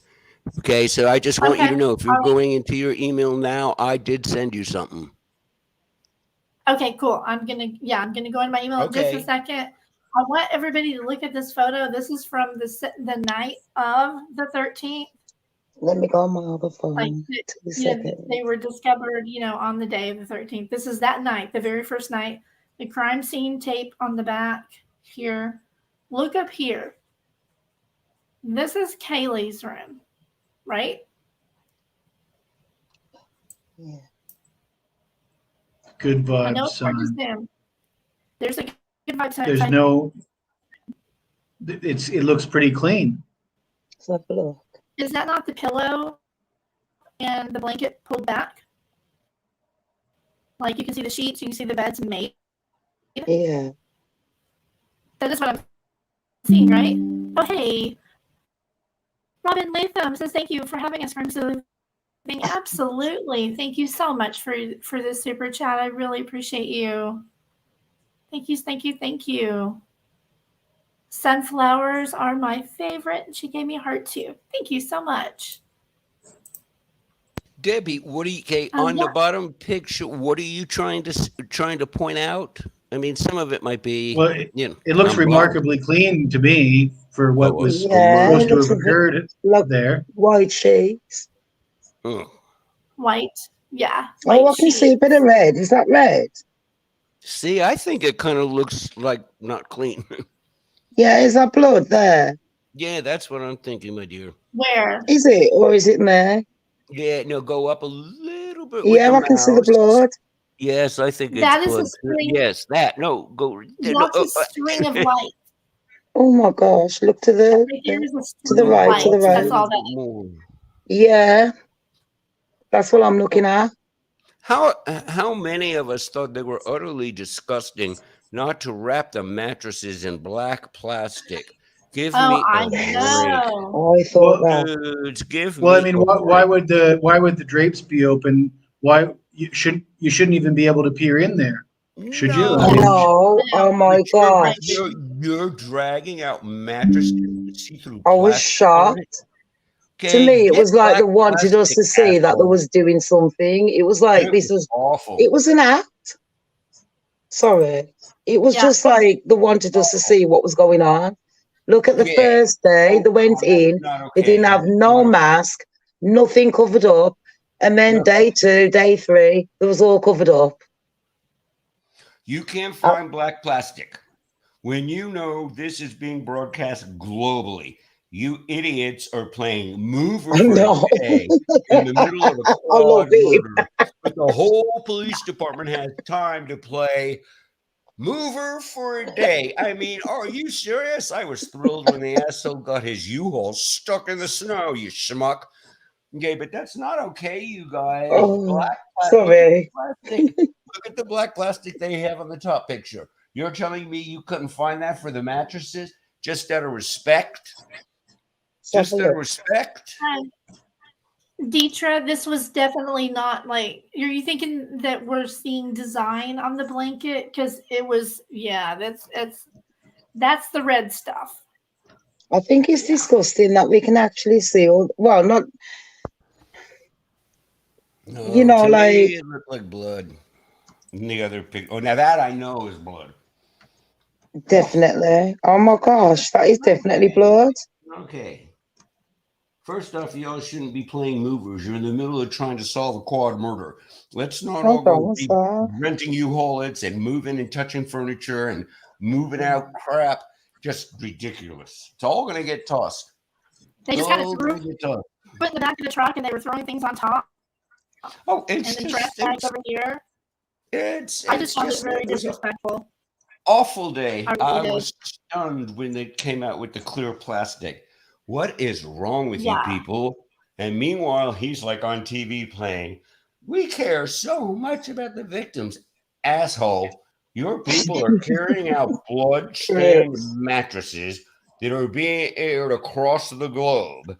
And you care? What an asshole. sorry, you guys. I'm sorry, you guys. The mattress is No, but that's why to me it seemed like this was all an act. It was like if they showed what was going on through the clear plastic, we wouldn't be able to question them. Do you know where I'm coming from? I don't like when people are pulling the wool over our eyes. Right. Because at the end of the day, to me, this is not a one-man job. They've got to think. You've got to be. There's no way on God's earth you could convince me that one person done this. And if there was one person that done it, then he must have tied up the other two, or they must have locked themselves in the room while he went and had a shower. No, it wasn't cleaned one. up. It And then I don't know. And then someone saw him that he did run naked. It just doesn't make sense. They're trying to make this make sense and fit around Brian. I'm not trying to say Brian is innocent in this, but Brian did not kill them in 7 minutes. No way. And why would he even try? Investigating a Why would he even try to do that? It's insulting my intelligence. It really is. It's absolutely an insult. Hey, guys, one at a time. One at a time. Sorry. I'm sorry too, but it's hard.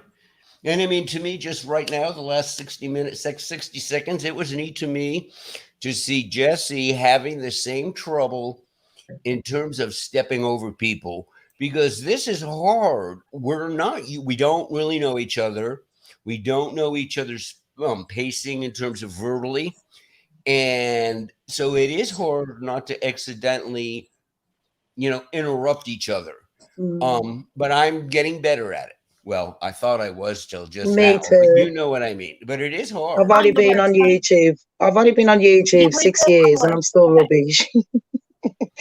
I was trying to jump in to support what you were saying, and you're preaching to the choir. I'm agreeing with what you're saying. It doesn't add up.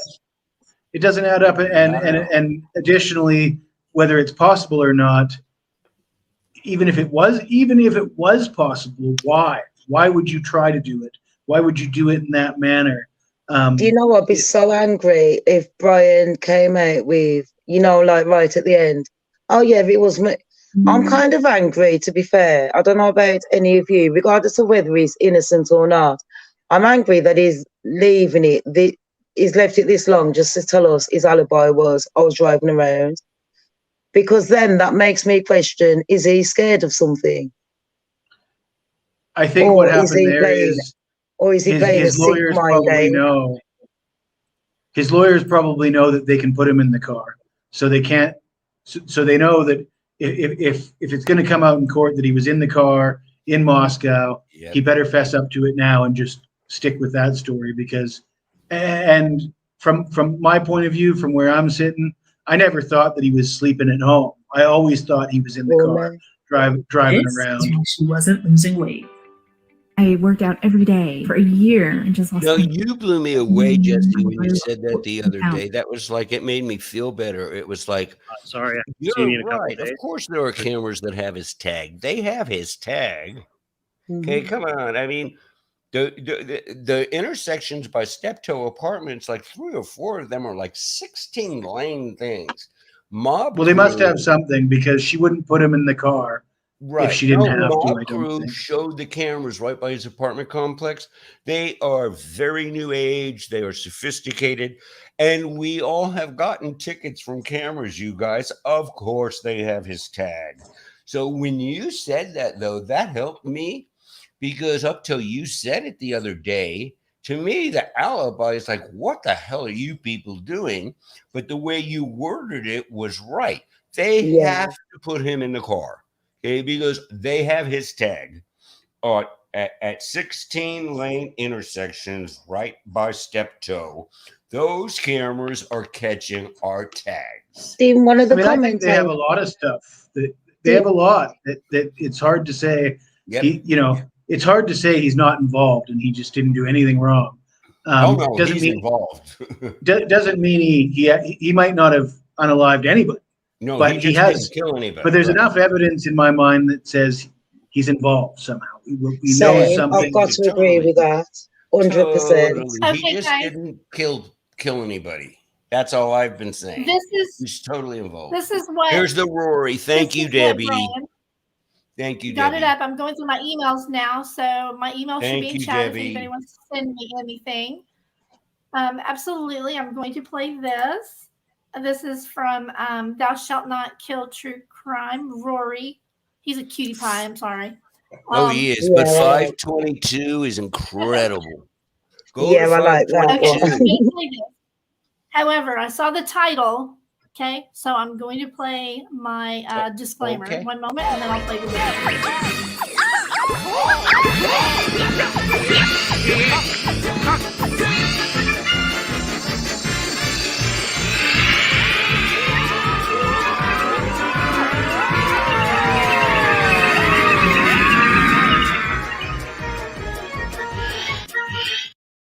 Well, hello, everyone. Thank you for stopping by. Good to see you again. Sorry I haven't seen you in a couple of days, but it's been for a good reason. I've been traveling. I'm here at the Steptoe Apartments. And we all know what the Steptoe Apartments is. This is Brian Kohberger's apartment complex where everything went down. So I took a walk around and I was looking for the storage unit. I believe I found it. I think it's right here on the side of the house.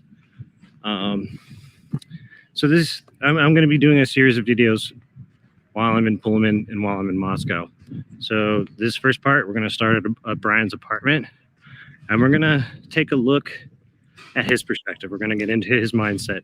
If you want, Deb, just go to 522. That is actually the part that I think I would love to hear what you all think about is at 522 in this video. It's incredible.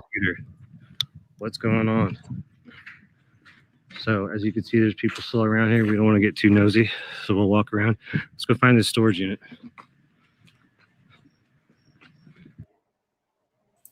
Well, hey, Brian, this is a 9-minute video. Is there a specific time stamp in this for something you Yeah, wanted to show go me? to 522. That's the part I want you all to hear. Yes, 522. That is wild. Yes, thank you. Okay, thank you so much. And you're Thank sure that you. he's not going to mind us playing this? Nah, he's fine. Okay. We email each other. All right, He's guys, fine. how we doing? So I just arrived here at the Coffee House Apartments, and I got to be honest, I just parked my car, and on my way here, the first thought that came into my head is, what in the actual hell did he drive out here for? It makes no tactical sense. It makes no practical sense. It's 7 minutes away from his house. The freeway to Moscow is 2 minutes behind his house. Why would he come here? The way this guy thinks, the way this guy operates, everything we've been told about him, there is no point in coming out here. Not once, but twice. Now at 5:45 in the morning is where he is caught on camera right down there. His car is caught on camera at 5:45 a.m. That would be about an hour and 45 minutes after the crimes occurred.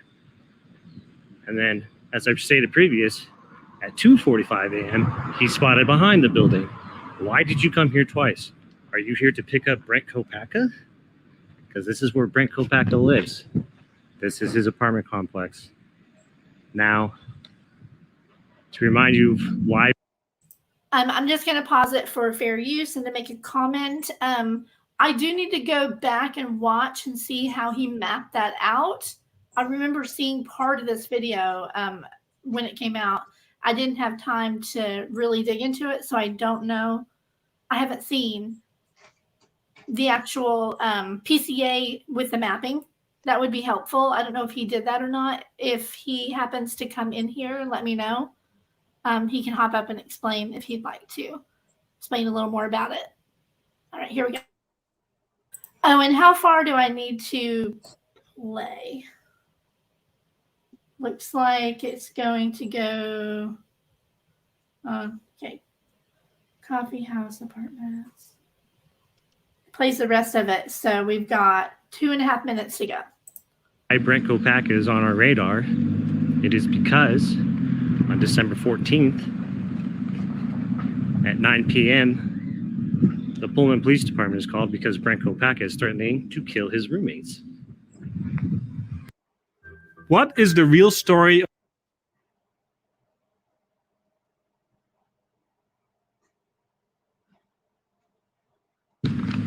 So the standoff ensues until about 3 or 4 in the morning. The whole building is evacuated. And the SWAT team takes out Brent Kopacka about 3 or 4 in the morning. Now, why is this important? Because December 14th turns into December 15th. And what happens on December 15th? Brian Kohlberger gets pulled over, not once, but twice. Now, I'm going to let you know, the first pullover was the FBI, and here's why. It was the FBI because 20 minutes later, when he gets pulled over by the next cop, Brian asks, "Why are you pulling me over? I just got pulled over 20 minutes ago." Cop asks, "Who pulls you over?" And he goes, "Some guy in an SUV." And the trooper says, we don't have those kind of cruisers. I don't know who pulled you over." Dead giveaway, it was the FBI. Now, were they on him? Because I'm sure they were already on him by then, but was that then after they took out Kopacka because they figured out what happened with him? Did they come and like kind of start messing with him? Like, "Hey man, we're on you. Coming to get you. See you soon." Hello, Gray Nicole. How you doing? Thank you for popping in. I appreciate it. Yes, definitely catch the replay. Well, hello, beautiful Rissa. She says, "I saw a video on TikTok today that claims Rory was the..."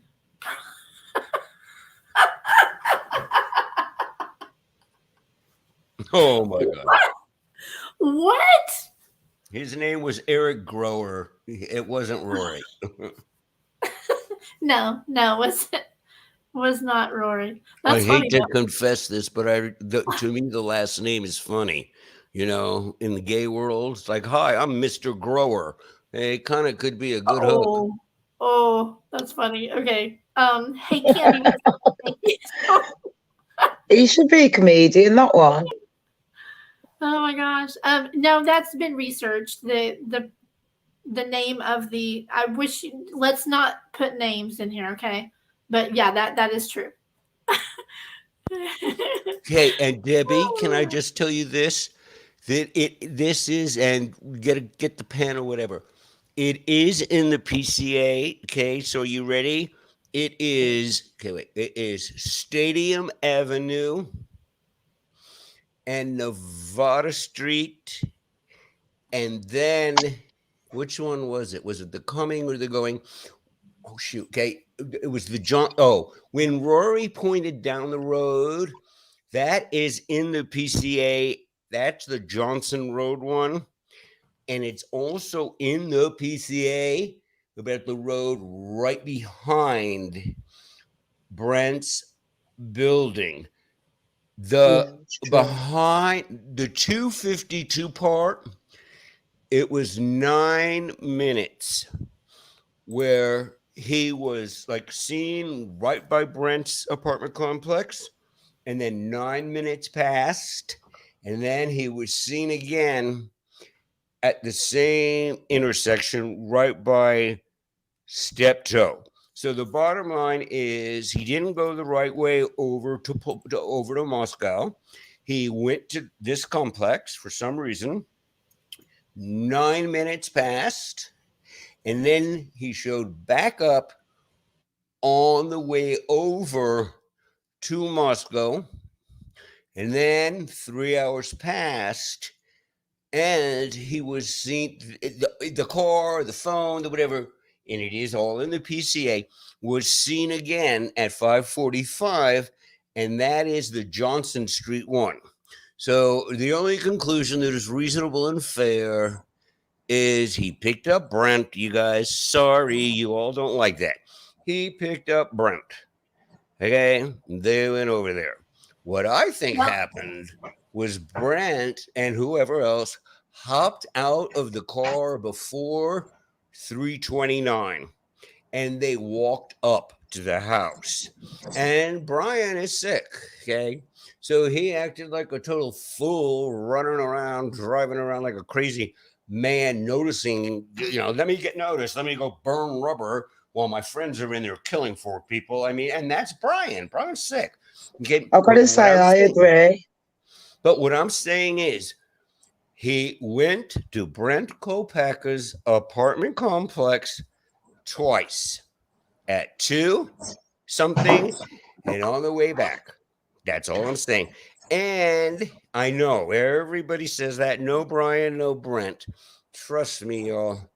Hold on, didn't Brian leave his house after 3 o'clock though? No, it was after 2 o'clock, wasn't he? I think it was 2:45. The fascinating part is Steptoe, where Brian lives. All Brian had to really do to go to Moscow at 2:45 is to go on this road. Brent and Brian definitely knew each other. Okay, guys, I want to reel this back in just a little bit, if you don't mind. Okay. As Jet Set says, and they're completely correct, there have been no credible accounts that tie Brian and Brent together. There's just none. It's an interesting theory. It's just speculation, but the thing is, circumstances. Right? That's going a little too far for me. Okay, okay. I will not talk about it again. All I will do is kind of leave you all with this. It is in the PCA. The roads are Stadium in Nevada, and then the road is Johnson. Those are the roads that are right by Brent Kopacka's apartment. I will leave it there. However, since we all constantly go with the PCA, we cannot selectively ignore the PCA. The PCA flat out states Stadium Road in Nevada. That is totally Brent's apartment, Coffee House Apartments. And 3 hours later, they totally cite another road right down the road, a drop off at Brent's apartment. Okay, I stop. Can I make a point, Brian? Sure, it's in the PCA. I agree with you, and everything you said is makes sense. But on that logic, we could just lock Brian up and throw away the key, because it's sort of you're using the same logic the prosecution's using against Brian, right? You know what I'm saying? Like, we can put him in the vicinity. You know, they don't actually. We're not actually putting him at Brent's apartment. We're putting him in the vicinity. And I'm not disagreeing with your theory. I'm just saying I agree with Jet Set that there's been no credible accounts that tie them together. Yeah. I will say, though, that I'd like to see somebody debunk it. You know, it seems like these theories are not, they're just speculation. There's no credible accounts putting them together, but it doesn't seem like there's a lot of effort trying to rule it out either from like LE, for example. Well, no, the thing, Jesse, that freaked me out is when Rory explained that the truth is, from Brian's apartment, apparently the real normal way to go to Moscow is 2 miles away. It's totally a different direction and everything.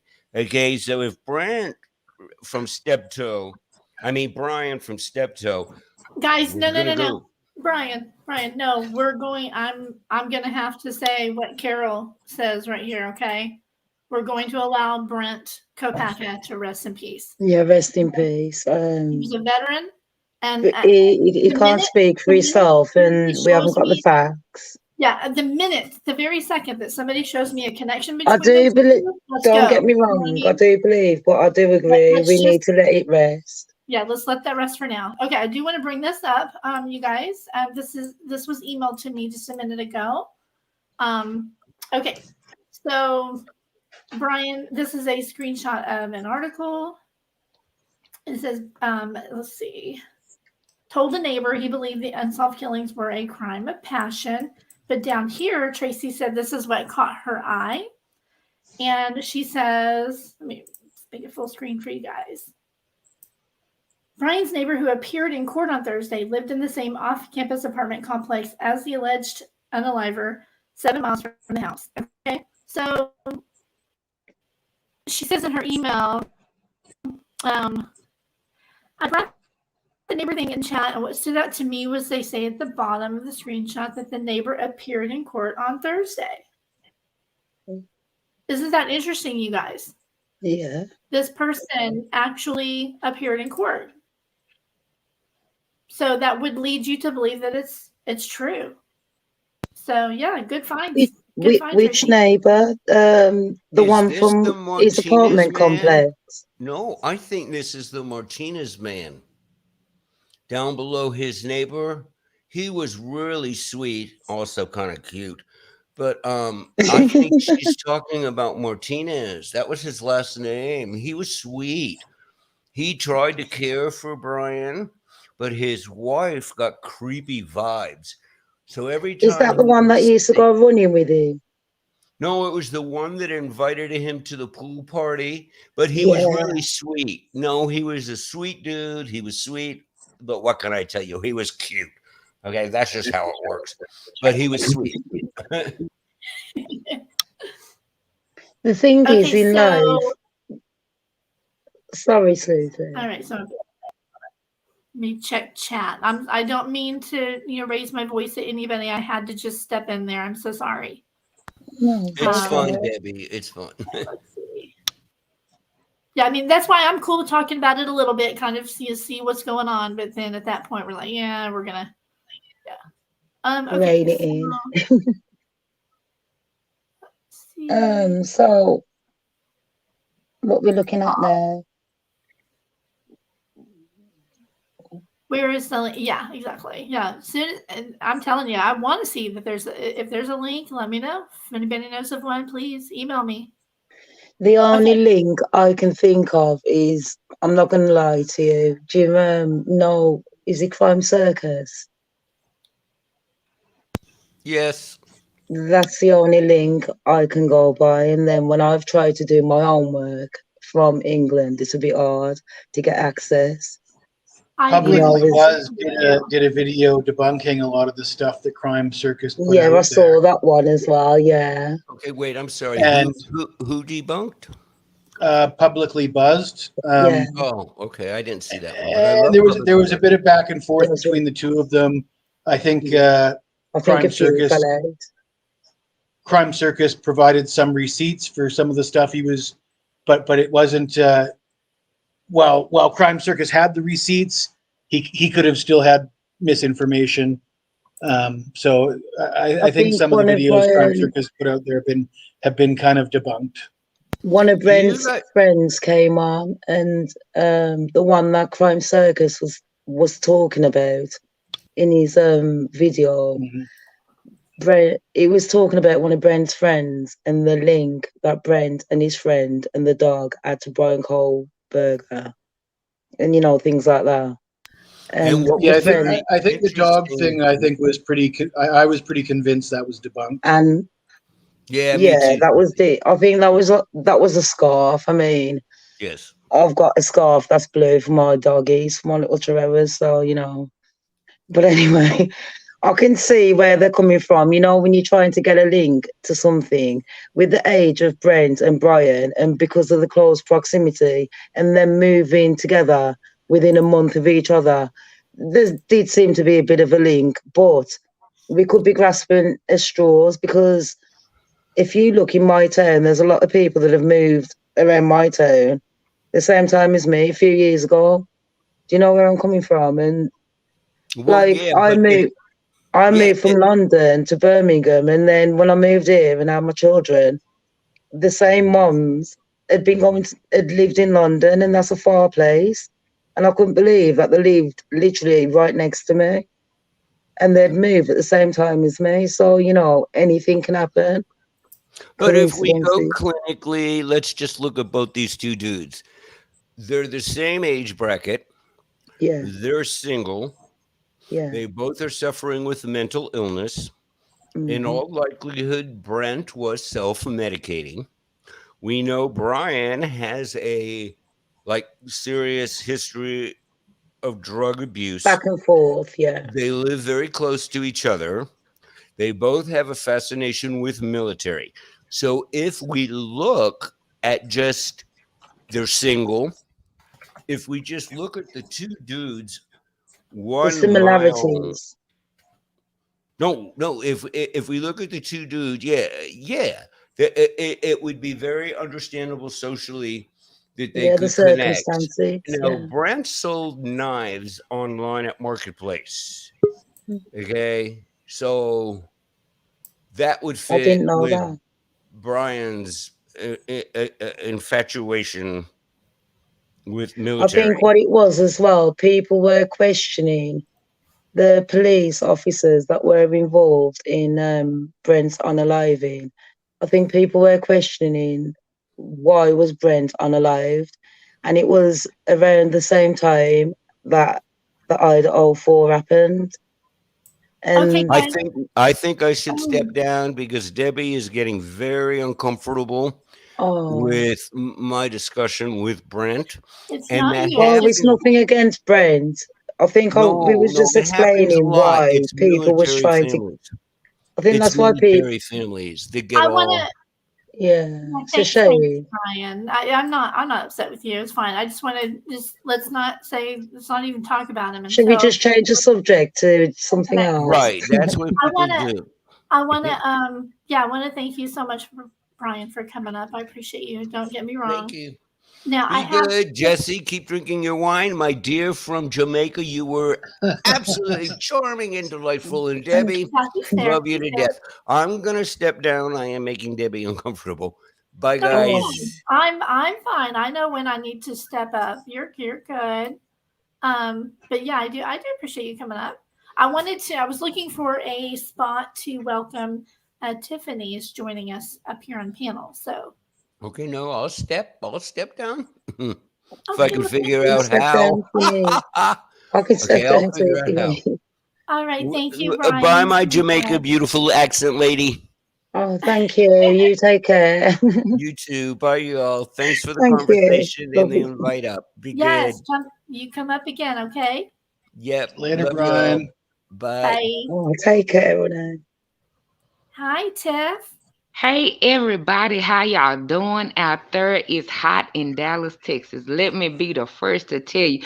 Thank you, CrimeSleuthin, for letting me up here on your stage. Let me tell you, sweetheart, I haven't been able to reach out to you on MJ and everybody in Titan, but let me tell you, baby, you're doing an awesome job.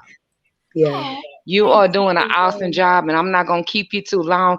Brian didn't have to step down for me. Listen, I just want to put this a few little things on y'all brain. The first one is this. And y'all tell me if y'all remember. Do y'all remember in the beginning of the case when this is at the very beginning of the case when LE didn't know when they didn't know where Ethan and Xana were for a period of time. Do y'all remember that? And they kept asking everybody to come in. And do y'all know where they were? For an extent, they was like at the party at the Sigma Chi fraternity house for I guess about an hour and a half. And after that, they was asking us, the public, to do y'all know where they were? And then they showed back up at the King Roadhouse, I guess about maybe 12:30, 1 o'clock. Do y'all remember that at the beginning of the case? Yeah. Yes, ma'am. Okay. People are loving you in chat. Okay. Oh, hey, y'all, I can't see chat. I can't see chat, but is it because I'm on my phone and not my tablet? Are you able to see the Go screen into more. I'm putting up on the screen for you. Listen, hell no, because I left my tablet in the trunk of my car because it's so hot out there. Listen, It's hot as hell. I just came in here on my phone, so I cannot see chat. I will when I jump down. I just had to come up here and tell y'all this. Because I just remembered it. I remembered in the very beginning of the case, they did not know where Xana and Ethan were at the beginning. They was asking around the time that they was asking about the car. They was asking, do anybody know where they was? And then all of a sudden, everything shifted, and they knew where they were. Right. The reason that I bring that up, okay, is because of this. And a lot of people that listen to me or whatever, they may think, oh, Tiffany is for Brian or what. No. Tiffany is for the victims. The reason that I say that is because of this. Whether Brian did it, whether Brian didn't, whether it was him alone, whether it was 1,000, whoever committed these crimes and obliterated these 4 individuals, whether it was Brian or not, needs to be held accountable. And the reason I say that is because of this. The reason I say that is because I don't want the wrong man. I don't want the wrong man accused for something that he didn't do. Because you got a whole nother murderer out here that's just running the streets.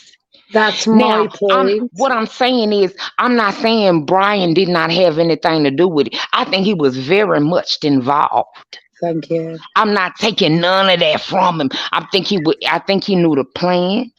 I think he knew what was to be involved. I think he knew the destination. Maybe he knew what was but I don't think this man did it by himself. Number one.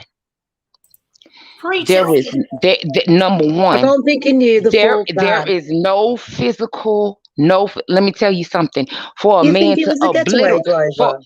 For a man to obliterate not children, 4 human beings, and there not to be nothing in his car to get away. That's incomprehensible. That makes no sense to me. I couldn't do it. Number 2. The vehicle that they say that he's moving around in, he's this, he's that, and third. I don't care if he had no license plates. For not to be 1 camera or 2, it doesn't make sense to me. And for me to sit here and just go along with the get along game, Tiffany can't do that. I'm gonna tell you why. Because we want to put this man to death. Okay?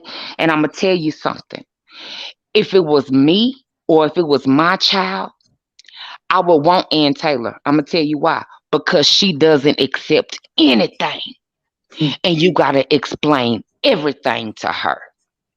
And that's the reason you have to treat people the way you want to be treated. If Brian was my kid, I thank God for Ann Taylor. Because she's going to explain everything. She questions. That's why a lot of us questions. Yeah, because I'm gonna tell you something. No matter how much we want this man to be guilty, it don't make sense. Exactly. And if things don't make sense, I'm gonna tell you something. It's because it's not true. No matter how hard that hurt somebody, no matter how much you want Brian to be guilty, no matter how much you think he's the one, number one, we have to realize these are not our children. We wouldn't know these children if it wasn't before November the 13th of 2022.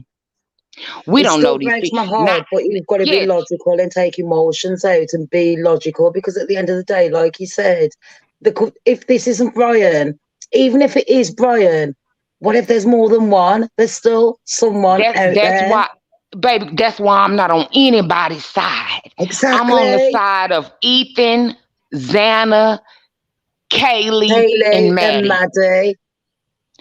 That means no matter who don't give a damn or who gives a damn, that don't matter if it's 1 Brian or 1,000. I want the one. You understand what I'm saying? That did this crime to be held accountable. So guess what? I thank God for Ann Taylor, because she questions everything. I do get too emotional though, because we are emotionally involved in this. And we gotta step back. These aren't our children. Yes. And if we want I genuinely do.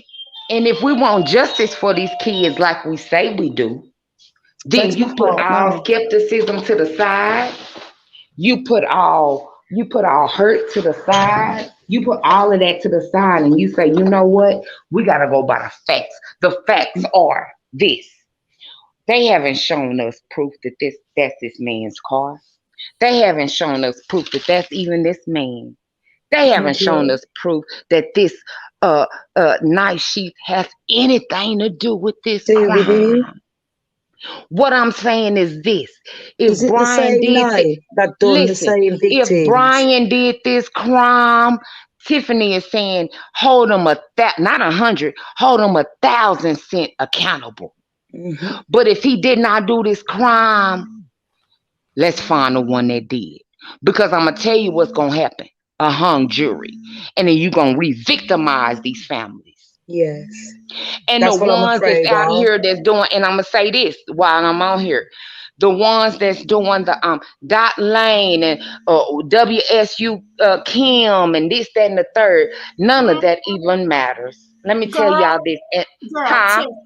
I just had to put up my flame background because you are on fire. Fire.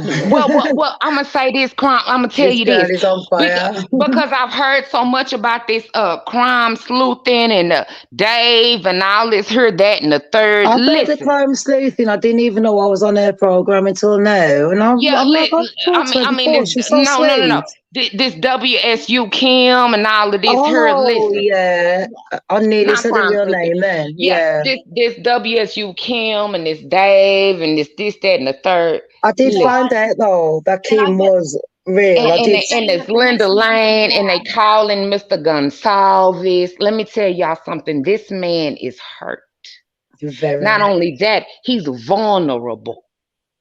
So the fact that you would even take something, you know what I mean? I don't care who it was. I don't give a damn if it was from Obama. He's old school. He's gonna latch on old to school, anything that has anything that has anything to do with his baby's death. I would. Yeah. I would. Oh, gosh, don't I would latch on to it. So the fact that they would even take such a thing and even contact this man, you let me tell you something. You just as guilty as the people that killed them. This man is vulnerable. Not only that, he's a parent. So what you're doing is involving yourself. What you're doing is involving yourself in an open criminal investigation. So when it gets a mistrial or a hung jury, and this is why I was telling my hunger, don't get mad at Brian. No. When it gets mistrial, when it's a hung jury, or they can't come up with anything, don't get mad at Brian when it gets thrown out. Get mad at yourself for involving yourself. Contacting this man or contacting apartments, and I gotta let him know. No, you don't have to do anything. And Taylor and the state, they went to law school, not us. Not us. I would have thought, well, if I lived there, that the first thing I would have done, if I had any kind of suspicion, would have been to contact the police, not to go on YouTube and pretend to have a voice changer. Why are you contacting this man? The problem I've got with Kim is nothing to do with her contacting or telling us information. Fair enough, we all need a whistleblower. We do. We might not like it, but we do. And I hope, I hope Kim is listening, and I'm 99% sure she is. And this ain't got nothing to do with CrimeSleuthin. This is Tiffany. Listen, Kim. Okay. And if you got a problem with it, call Tiff. Let me tell you something right now. I have listened to you on every creator's channel that I listen to. And let me explain something to you, darling. And this is just for WSU Kim. So I know she got a lot of people listening. So y'all make sure she get the message. When you get this case dismissed, WSU Kim, when it gets dismissed, because it will, because you've extended your hand in something that you know nothing about. They put out a gag order. They've hired attorneys. These attorneys have went to law school and passed the bar. They took an oath. So no matter what, you've extended yourself into something that you know nothing about. So when Brian walks, whether he's guilty or not, WSU Kim, I'm making it very, very clear. This is from Tiffany. Don't get mad at Brian. Don't get mad at his mama. Don't get mad at his sisters or his Vision Snow or none of the things. Say, you know what? I can't even get mad at that. I did that because I involved myself in something that I should have left alone. These are not our children. Get your hands off of it. If the state of Idaho hasn't hired you, it's okay to speculate. It's okay to think of what could happen. Until then, get your hands off of it and stop involving these parents in something that you don't even know about. Let Lady Justice do her job. And I mean basically, what she means is jog on and stay in your lane. Stay in your lane. Period. Because it's what you're all gonna good giving do us is make it it's to all good giving us what's information, gonna happen. but you're What's adding gonna on happen is information. She's adding on absolutely. things and pretending when we are asking her legitimate questions, she's bringing her children as the defense system. I'm not having that. If you were And so for concerned about your children, why are you giving out personal details like what class they was in, what time they go to class, what day they finish, what Facebook exactly. page you're on? Basically, you might as well just tell us your name. I already know her name. I live in England. I live in England. How do I know her name? And for what? For what? And What for is it what? going to do? What Nothing. for? For clout? Do you Nothing. understand? It's not nice. Yeah, Take your Kim, what hand. information have you given us? Yes. Let's just all take a breath, take a step back.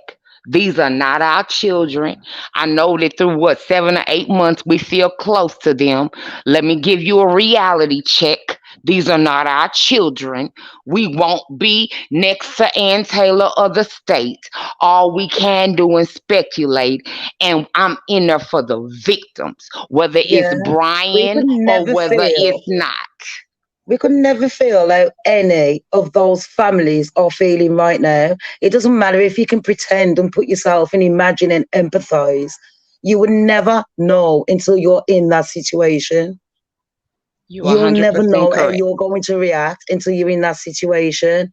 And I can't imagine waking up every day knowing what has happened to my child and not knowing who has done it, looking at every person thinking that they're the ones, or is it Brian?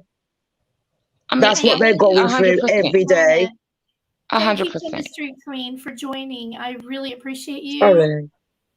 Now you can use the 100%. member emojis. Thank you so much. I really appreciate your support. Go ahead, guys. No, you good, baby. Yeah, just 100%. Let's take a step back. Let Lady Justice do what she does, because if we knew better, guess what? The same way they hired Ann Taylor and the district attorney, guess what? They would have hired us. But evidently, we ain't passed the bar. So evidently, they know better than us. So what I want is victory and justice. I don't want to come back for a mistrial or a hung jury or I'm him just getting angry off at on everyone.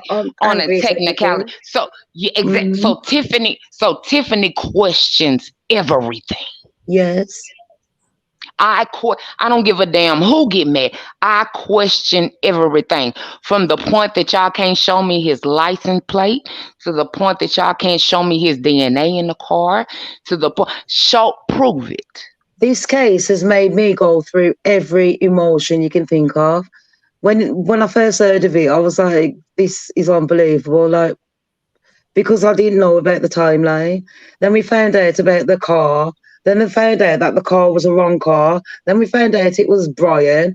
And I was so angry at Brian. It could very well and then be I him. found out about Dylan's statement and the 7 minutes, and it wasn't making sense, and that nothing was. And the more I find out, the worse it's getting. Yes, it could very well be Brian. And if it's him, lock his ass up, firing squad, whatever it takes. Everything. But what I am saying is, you gotta prove it to me.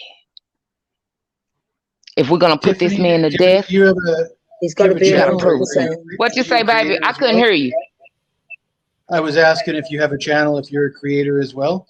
No, I'm not no creator. I wish I would, honey. The way y'all deal with attitudes and all this carrying. Hell no, I ain't no creator. Child, I wouldn't even make it 6 hours. You know my mouth too fly for that. That's why I've got ain't no about 5 creator. channels. That's y'all kind of look. Y'all real. Listen, y'all real compassionate. Y'all listen to everybody problem. Yeah. Listen, When I go on I can't panels, I'm handle very it. nice. On my channels, I let loose. I've got about 5 different channels. I listen to y'all. No, I ain't got no channel. I love listening to you lot at night time because I'm a night owl, and plus when I'm doing my studies, I swear I've got my own business and that, but when I'm doing my studies, I like oh, bless you, baby. No, baby, I don't have no soothing. channel, baby. No, I just listen to you, Well, geniuses. judging by the chat, Tiff, I think if you had a channel, you'd have a lot of fans already. Oh, thank you. Bless y'all. Bless y'all, baby. I can't even. Oh, no. All of YouTube, you pay attention. Tiffany is mine. You understand? I'm putting. No, I don't even. But Sorry, I can't Sleuthy, even. I'm going to Is have it? to share. No. I'm Is it sorry, because she's of my mine as well. I'm on my phone and I can't see the chat. Is that because I'm on my phone? Yeah, you know what you have to do, Tiffany? Go to the bottom and go to more. MORA. Go to what? Go to what, baby? More. MORA. Yeah. Press And that then what? button. And then you will see comments. Press I see 'em. comments. Okay. Yeah. Oh, I see. Yeah, you got, and then you know at the top when you want to go back to What? chat, just press chat. But you know what Damn, I I got a do? Cashapp you like $5. You the bomb. I was pretty Yeah, popular go until on my Tiffany Sam's showed Don't up. Care, Goddess, and PayPal me. Sorry, that's a Oh joke. my God, No, I'm thank joking. you. Give it to Sleuthy. She deserves it. I swear to. These channels, listen, Oh, when I do my channels, I do, well, if it's raw reportings or anything to do with celebrities, I've got to do, you know, my disclosure and things like that. Because I obviously I never get knew. sued. That's why every Thank minute I'm always, you know, you. watching. I swear down, every minute you've got to watch because YouTube does change their policies. And like Sleuthy will tell you, you've got to say words like unaliving and you know where I'm coming from. You've got Yeah. to be very Oh, you are such careful. a blessing. And Thank you so much. I never knew. Hey, Carol, you such a blessing, baby. but Oh, I've now I done can YouTube for years. see. I can help you out with and any of you lot. I can help you. Like when I'm watching Sleuthy at night and she's like, how do I do this? And I want to type out and I get a bit shy in case. Listen, I be trying to stay up with Sleuthy. I be done took my medicine by then, honey. By that time, I'm like, oh, Lord, help me, Jesus. Help me, Jesus. Help me. And I like that gentleman as well. What's his name? I can't see it on my other phone. I can't see it. It's not small because I'm on my phone as well and I haven't got my glasses on. He's gorgeous, isn't he? Is he married? Listen, so y'all help me. So what I was saying at first, CrimeSleuthin, listen. So y'all remember when they were saying that they didn't know where Bethany and them was? I mean, not Bethany, but Ethan and Xana was. They was at the party and they didn't know where they was for a little bit. And so they was asking anybody if we knew where they was to say something, right? And then they went quiet after the press conference. And then all of a sudden, the time shifted. And they knew what they were. They were there the whole night. Yeah, because didn't you hear that Bethany, was it Bethany or one of the ladies put it in their statement? It was in the affidavit that they saw. It was Bethany Funk. This is just Tiffany. This is just Tiffany Nicole. Look, I done gave y'all my government, but listen, this is just me. In my opinion, I think Bethany was and is still scared. I think that I don't know what happened with that, but I don't think, and I probably wouldn't either, so I can't judge her because I'm not the divine. But I think that she probably told them at first what she told, what made her feel comfortable. But I think this is just what I think, y'all. I think Bethany may have perjured herself. And the reason I think Dylan. and the reason that I say that, and if she perjured herself, Lord Jesus, just listen to me. If she perjured herself, it's going to be a mistrial or Brian is going to walk. But it's okay with me. It's okay with me because I don't think Brian did this by himself anyways. But the reason I think she perjured herself is because when they didn't know where Xana and Ethan were for that extended amount of time, and they came right back and all of a sudden they knew that means Bethany knew the whole time. Yeah, because in the statement, she knew we exactly didn't find what out happened until after. You know what you was just saying about the press conference? They said, Exactly. can anyone ask where they are? And it hurts my heart because she's young. She probably didn't know that she thought it probably wasn't going to blow up this big or anything like that. Well, she said that she saw them at a party. Yeah. Yeah, and I think she purged. Yeah. Yeah, she perjured herself. Is that right, you three? And Or am I she's 21, 21 years old, y'all? Something like that. Isn't she the youngest?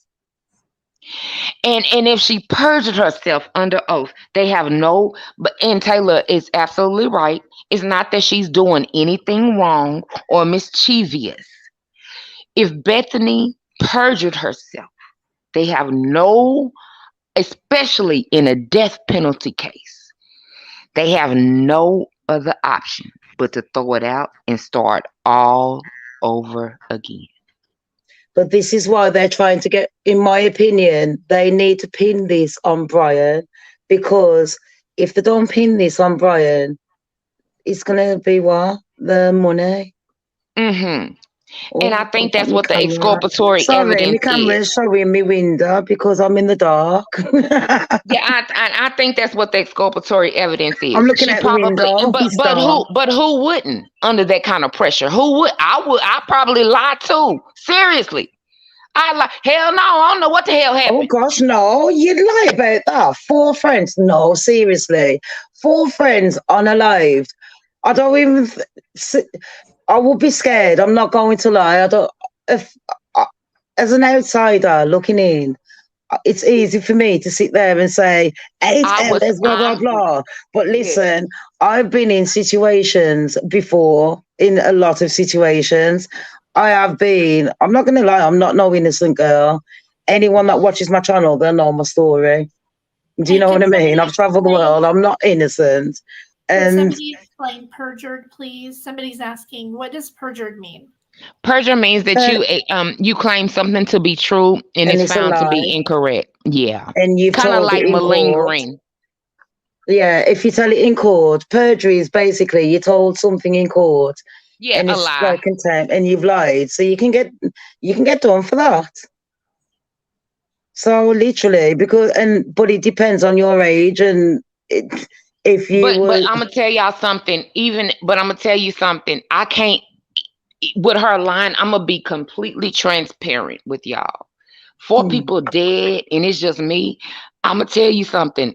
I probably would lie too. I probably would be just like Bethany. I probably would be.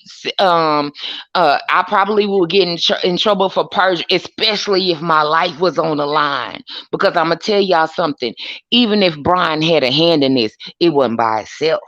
So Bethany but is if terrified. you didn't know who it was, think about it. You didn't know who it was, and you was literally innocent. You're Bethany now, yeah. Playing that you're innocent, you and Dylan, okay? I would be terrified. And the police are questioning you. You've got nothing to lie about, though. You've got nothing to lie. Think about it. What are you going to lie about? Where was you? What are you going to lie about? Jesus. Do you know where I'm coming from? She's got nothing to lie about. Right.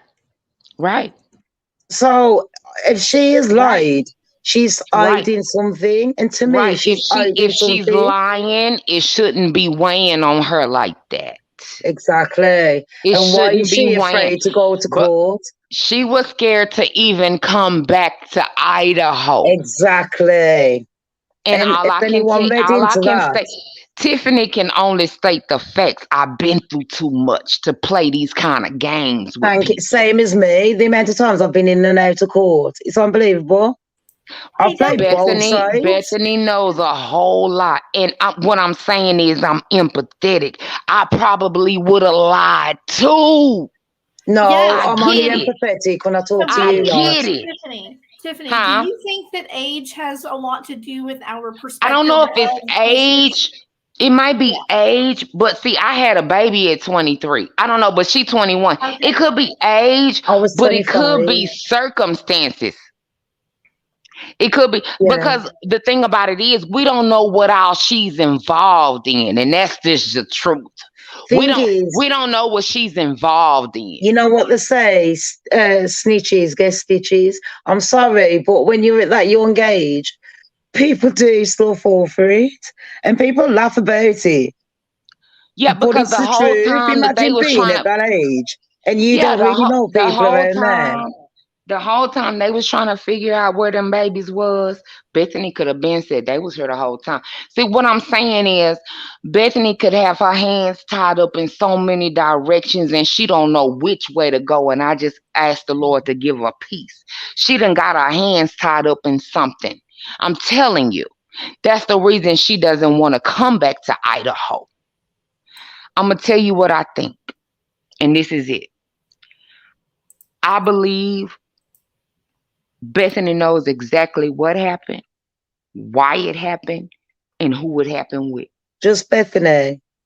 I believe. What about Dylan? Brian? I believe Brian knows exactly what happened, why it happened, and who was involved. I do not believe Brian was by himself, by any means. This was something bigger than him. Yeah. Do you believe about the underground tunnels? Yeah. We won't about it. Yeah, we won't know until trial. We will not know. Hey guys, Jesse wanted to say goodnight. He's going to bed. Who? Jesse. Bye, Jesse, baby. Oh, Boo. bye, Why you going to bed? Jesse. It ain't nothing but 5:58 in Dallas, Texas. He's in where is he? He's 12 hours. He's 12 hours ahead. It's 6 a.m. there. That's why he going to bed. Good night, baby boy. Is it? It's 12 midnight. I'm like, damn, it's 5:58 in Dallas, Texas. Hot, girl, it's 104 degrees. Oh my gosh, she's freezing here. That's why I'm in the house. But yeah, I don't believe he did it by himself. And I don't believe that he's 100% innocent by any stretch of the means. So I don't want anybody to take me lightly. But I do believe he's involved. But Bethany knows 100% what happened. Bethany knows 100% who's involved, as well as Dylan. Well, what do the audience think? I can't see the live chat. Do they think that Bethany has anything to do with this? What does everyone think? Do you think Bethany has anything to do with it? And listen, this is just Tiffany's. They don't have to agree with me because we don't want an echo chamber. We want everybody to have their own assumptions and opinions. This is just Tiffany. And another little icing on the cake is after the murders happened, only because my grandparents owned a funeral home and I know how death smells. 30 minutes after, we're not even talking about coagulated blood. We're talking about how your body dispels after death and gases are released. I don't, in my heart of hearts, think that those two young ladies stayed in the house a whole nother 8 hours after death. I think they left with Brian and came back at 8 o'clock and began to start putting on the drama. Call me what you want. Tiffany, you wrong as hell. Tiffany, you dramatic. I take all of that. I believe they left and they came back. I'm going to tell you why. I smelt how death smelt. What do you mean? And I just don't think that they stayed in there like that. I think they left. Maybe they went to another apartment complex or whatever the case is. I believe they left and I believe they came back. They say Brian came back about 9:15 or something like that. Yeah. I believe he brought, I believe. That was from the phone ping, wasn't it? Yes, I believe in my heart of hearts. And what I'm telling y'all is I can be completely out of my head and completely wrong. This is just Tiffany. Don't take my word. Take it for a grain of salt. I believe they left with him. They went back to his apartment and digressed or whatever the case is. And he came back about 9:12, whatever the case is. They did what they needed to do. And they called whoever they needed to call at 11:58. Because I've smelled privilege. I'm not being funny, but privilege, yeah. And there's Detra. I don't know, not Detra, sorry. I think that's just me. Now they might have been there the whole time and stayed asleep. What the PCA said, they were frozen in someone in shock. chat called privilege that's saying that they can't understand English. English is the most common language. What can't you understand about it? English about what? Like they're saying, I can't understand English. What do you not understand? Oh, well, I don't understand. I just understand what I said. And what I said is what I said. And like I said, that's just Tiffany. That's just Tiffany. Everybody is No, I entitled don't to think their they own meant it opinion. towards you. I think they meant it towards me. But I don't understand why they're coming in disrespecting Sleuthy and saying they can't understand English. Oh, well, I don't know about that. Like, I'm speaking English, they can't understand it. I think you can understand me clearly. You just don't Exactly. like what I'm saying. If you don't like what I'm saying, that's all. That's okay. We all have an opinion. I'm not here to try and to be nice. I'm Right. here to try and Nobody's get a being clear answer disrespectful. for these You don't need to victims. apologize at all. You don't need to apologize. My mods are on it. If you see anything, it's just because the mods didn't get it before you saw it. But I do not allow any kind of Sorry. bashing of No, you're my doing panel absolutely. guests. We're not doing anything wrong. Yeah, Everybody in here is y'all are good. beautiful, And That's I what I want mean. I think we're and just that's why. we're And having that's a why I love her discussion. chat. Yeah, that's We're why I having a love her chat. discussion about everything that everyone is thinking. What we are talking about, people are too afraid to talk about. But we are actually talking about things that people are afraid. People are questioning these, and they're being a bit too nice because they don't want to hurt other people's feelings. This ain't about feelings. Did anyone think about the feelings when the victims were getting unalived? Like, Nope. on a real? Seriously. That's why I love That's the only CrimeSleuthin's thing. chat. My They don't daughter play is like going that. to. My daughter's been offered. She's 15 years old. She's been offered a place in Oxford University. So that tells you a lot. You've got to be 18. Now I'm hearing the Idaho case at the same time that my daughter was offered. I'm thinking, do I really want my daughter to go to university? And I'm now trying to. I've always been an educational kind of person, and now I'm like trying to push my daughter into going into other avenues. Because I'm thinking, do I really want my daughter going away? And that is supposed to be a safe haven. I'm sitting there last night on my own. I've come out of an 18-year relationship a couple of years ago. I'm lying on my own. I don't know about you ladies or any gentlemen in here, but you're lying on your own. You know what I mean? You're used to it, innit? Your own space or whatever. And some people, they sleep on their own, even if they've got partners. But because I'm thinking about the case, I am 41 years old.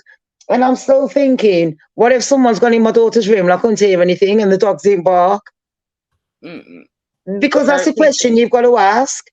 Yeah. She's got a dog. She's got an Alsatian. There's no way you can enter someone's house with an Alsatian and it's a stranger and that Alsatian ain't getting you. So we got a question, how did that dog get locked up in the house? Yeah, you're good. Because one thing we got to understand is Kaylee, from what I'm understanding, Kaylee had moved out. She already took half of her furniture. So to me, that makes sense why she would be sleeping in Maddie's room and locking the dog in the other room. Does that make sense? Yeah, You take I'm the gonna dog ask out. y'all. Oh, Sorry. I'm log into this. Hold on. Crime Sleuthin, you got my back. I know you always got my 6. That's my baby. Listen, I'm gonna ask y'all something. The chat, both of y'all. Listen, do y'all think chat? Okay, chat. Everybody clear. Listen, everybody clear out everything, all the energy. Clear that, clear that, clear that. I'm gonna say this one thing and I'm gonna hop down. Okay. Taking in everything we know, and we're not biased. We're not talking about guilty, not guilty, just taking in everything we know. Yeah. Do you all think, and think about Brian's mannerisms? He's never been disrespectful to the court. He's never spoke out of turn. He's never been disrespectful to the judge. None of those things. Do you all think, since nothing makes sense, and he's been so silent since December, do you guys think that he could possibly be an informant? I love souls. Do we think he's what?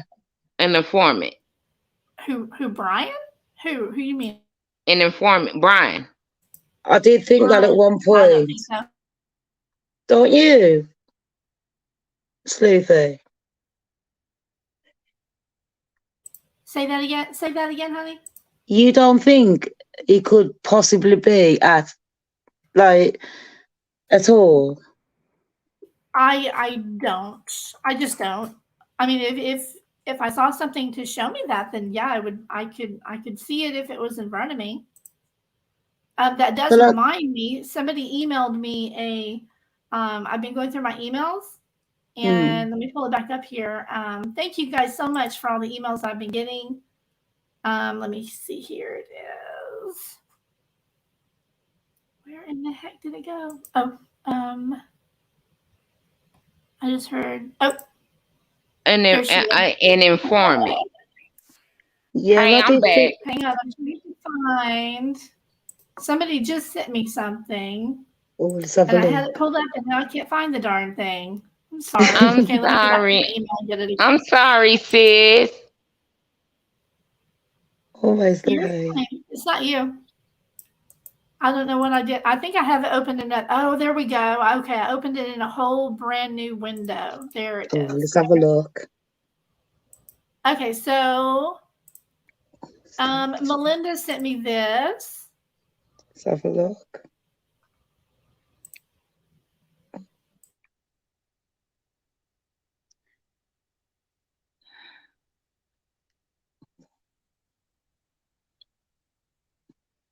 This morning, pressure and frustration growing in Idaho as the hunt for a murderer hits 30 days with no results. You can feel it here in Moscow. It's just a very heavy cloud. It's a hard place to be. Police spokesperson Robbie Johnson telling ABC News they brought in an army of experts and FBI support to comb through new tips about the white Hyundai Elantra seen in the immediate area in the early morning hours of November 13th. We'd like to know who was in that car that night, where it might be now. It could be in a different state. We have resources across the country that are ready to jump on in any information we can provide on that and follow those leads and talk to whoever is in that car. Local businesses heeding the call, turning over surveillance video, anything that might help. They said that ours was actually one of the best, like clearest. They could see clear across to the other side of the road. So they were kind of hopeful when they did get that footage. With new details, authorities re-interviewing residents, bringing back memories. Do they have those reports of a scream that was heard? They're aware of people talking about that happening, and of course they're looking into that type of thing. Every bit of information that comes in, they're looking into. The university preparing to close for winter break after holding commencement ceremonies over the weekend, honoring Xana Kernodle, Ethan Chapin, Madison Mogan, and Kaylee Gonsalves, who was set to graduate. Instead, her father Steve, desperate for answers and pleading with authorities to find the person and the weapon responsible. This was a brutal weapon. It sounds like it was a Okay, so trigger warning. Apparently he says something here. So bear with me. I just want to give a trigger warning. The email was pretty descriptive, but just letting you know. professional type weapon that couldn't break, and they weren't stab wounds. You know, they were like large punctures. And so right now, people in this normally close-knit college town are asked to remain vigilant, to travel in pairs, and stick to well-lit areas. Authorities saying this should be a new way of life in Moscow, at least for now. Kana Whitworth, ABC.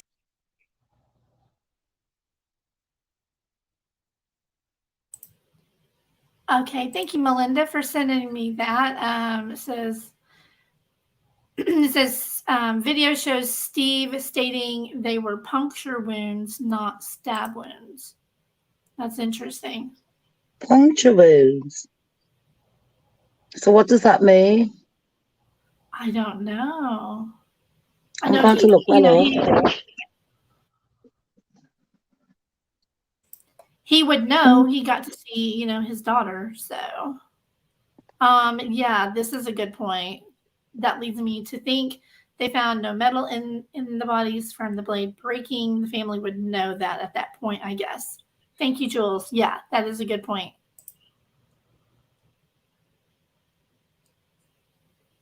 A puncture wound is usually caused by a sharp, pointy object, such as a nail, animal teeth, or a tack, like TACK. a little Yeah. nail. This type of wound usually does not bleed excessively and can appear to close up. Puncture wounds are also prone to infection and should be treated appropriately. A sharp, pointy object, such as... Yeah.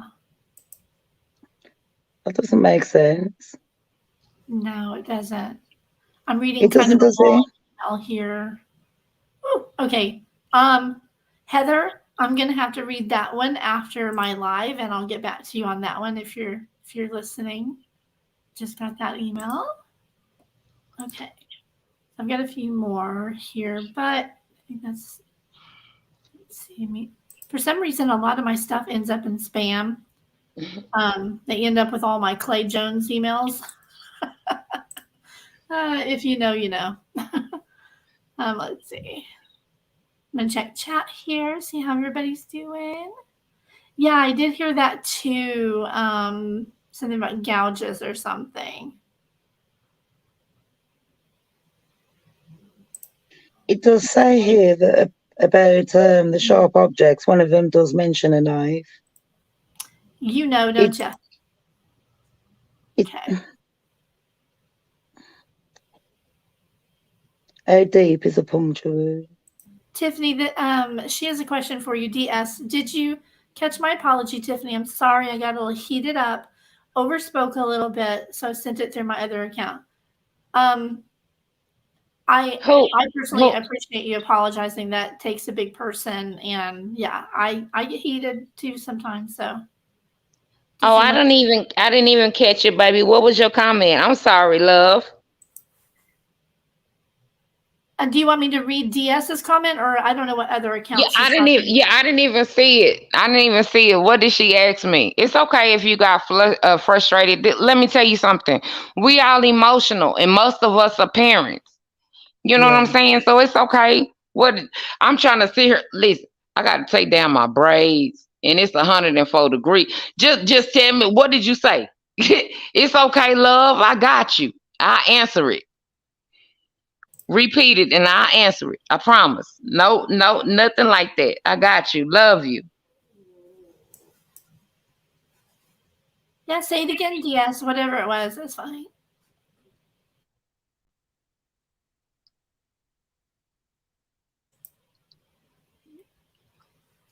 What did CEO? Oh, legendary CEO, you're so funny.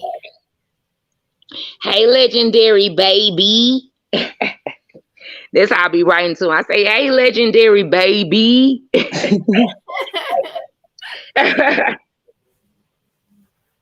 Where's Delana, legendary? Where's Delana? Okay. Okay, yeah, I hear you. Now she says I meant my K-bar. Oh, hold on. Okay, where it says cable, she meant K-bar. It was something about I got my K-bar and something before that, and then I said, let's go. I think it was a friend that had a fight. Oh, we're probably talking about the knife sheath. Okay, the knife sheath to me, let me talk about that. The knife sheath means absolutely, and they keep saying, it's 100 octillion, 10 zillion, and 100 miles and 7 years ago. Let me tell you something. I don't give two shits and a hot fuck about that knife sheath. I'm gonna tell you why. Because not only Steve Gonzalez, but, and I know we can't put a whole lot of stock into the coroner because she ain't really been doing that, but I don't really think that the knife sheath, and this is just Tiffany. This is just Tiffany. I could be, because I'm not no medical, none of the things. I kind of feel like the knife sheath has nothing to do with the murders. I honestly believe in my gut it was a red herring. I don't think that, because we were focused so much on it as we're doing. It's like 100 octillion, 10 billion octillion people that it couldn't be him. Okay, but what does that mean? We never said it couldn't be. We never said it couldn't be him. But what does that mean? Not only is that not the murder weapon, a sheath can't kill nobody. But if I'm going in to kill somebody, number two, I probably will leave my knife sheath in the car because I'm going in. I'm going in. So to me, that's just Tiff. To me, the sheath has nothing to do with the murders. But that's just Tiffany. Hey guys, do you mind if I go use the restroom real quick? No, go ahead. I just can't see chat. Yeah, Go ahead, baby. Thank you so much. I appreciate it. I've had an entire huge thing of No, you just gotta have somebody to read the questions. I just can't see the chat. Thank you. Okay, yeah, I'm gonna be. It'll just take me a couple minutes. So if anybody else wants to go grab a snack or whatever, I'm gonna be doing that. So give me just a minute, and I'll be right back to you guys. Yeah. Please keep chatting for me, okay? Yeah. Oh, good. Thank you. Right, this is what I do agree with the knife. I heard something earlier. I was listening to Jules because Jules debunks a lot of things. Because you know, with me, I am gullible. I'm not gonna lie, and I'm sure a lot of us are. We hear something on the news, or we hear a channel that we're listening to that we trust, and they go along with something, and we just run along with it. And that's what I've been doing, running along with it. And I'm a YouTuber, so when I'm saying things, I've got to be careful because it is real life. Yeah. And, you know, I heard something earlier. Someone called in and they was talking about, oh, it could be this, it could be that. And it was on a very big channel. I can't remember what it was. But what I can remember, it was talking about the knife sheath. And we all know that it was placed underneath Maddie, or, you know, by the side of Maddie. And he was talking about how could the police not see it, but the other one could. And I thought, well, I'm only 5'2", so a 6-foot person could probably see something that I couldn't. So, you know what I mean? That's just a logical, you know, thing that you have to get out of the way. But this person mentioned, and I want to know if Jules, Detrack, and everyone on here, including you, Tiff, did you ever read or hear anyone say that they found the knife sheath underneath Maddie's leg? No, not under her leg. So where's this man get this information from? No, I've never you know, heard there's, you don't understand. There's some people that are coming on, and I think they know too much. And there's some people I think are trying to twist the narrative. Because for all you know, if there is someone out there that has planted something, I'm just saying, for example, we don't know. I'm not saying Brian's innocent, and I don't think anyone for 1 minute, I don't even think Brian believes he's innocent at this minute. Do you know where I'm coming from? But yeah, I never heard that. Thank you guys. No, it was on a channel this morning. It was a very big one. I can't remember which one it was. And this, I think it was a man from abroad, a Latino man or a Mexican man, I can't remember. And he was talking about, you know, the cartels and things like that. You know, where it goes deep on the Idaho. And I don't want to focus on the deep. I want to focus on reality, on the facts that we know, who was there. You need to focus on who was there before, who was there after.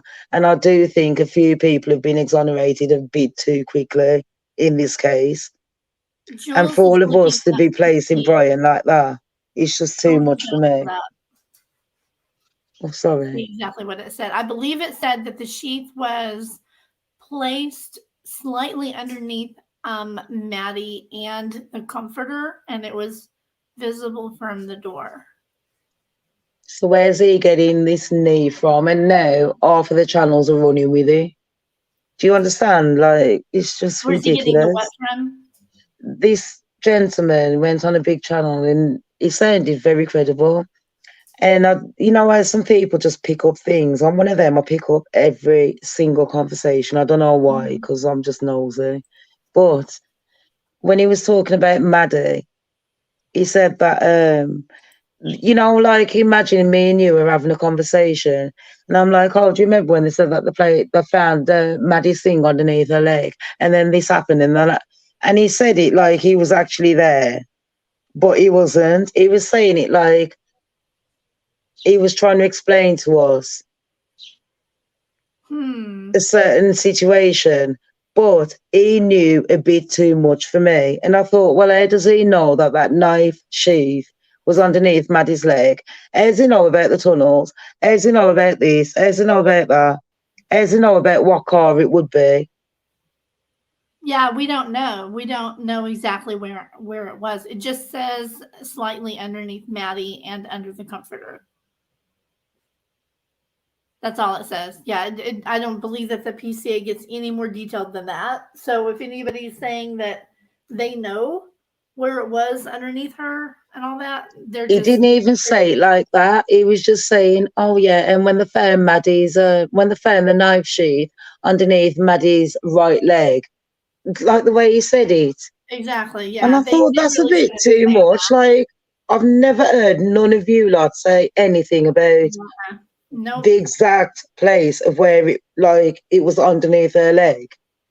I think I know what you're talking about. Somebody did an animation, kind of a video, and that was where they placed a virtual her on the bed. Oh gosh, that's disgusting. They were assuming that it would have been under the right leg. Yeah.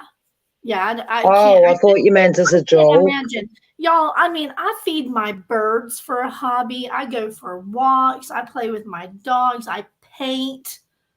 I couldn't imagine sitting here for, 12 hours working on an animated house of a murder scene and putting, bodies and stuff and making the blood. No. Dude, stop doing that. If you know, you know. Yeah. I don't understand how people can make that a hobby, but okay. So do you think he noticed it from the door? Like Detra says, and he said he noticed that from the door. I mean, does anyone believe that? I don't. But if you know, you know. Absolutely.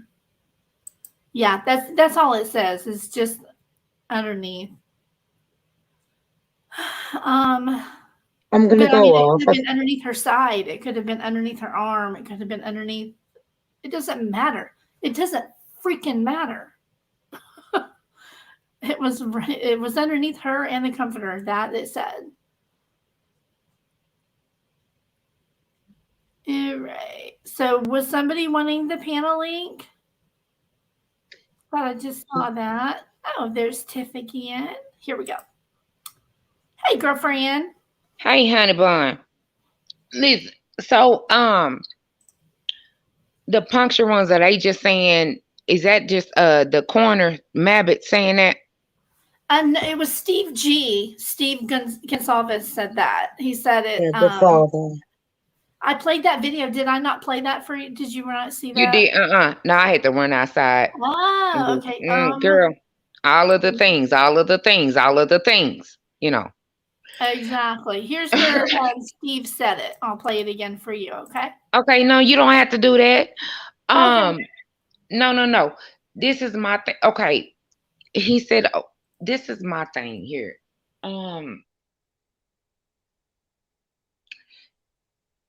If we're not going down the wrong road, or if we just have half of the victims, half of the perpetrator that did this, school's gonna start in about 2.5, 3 weeks.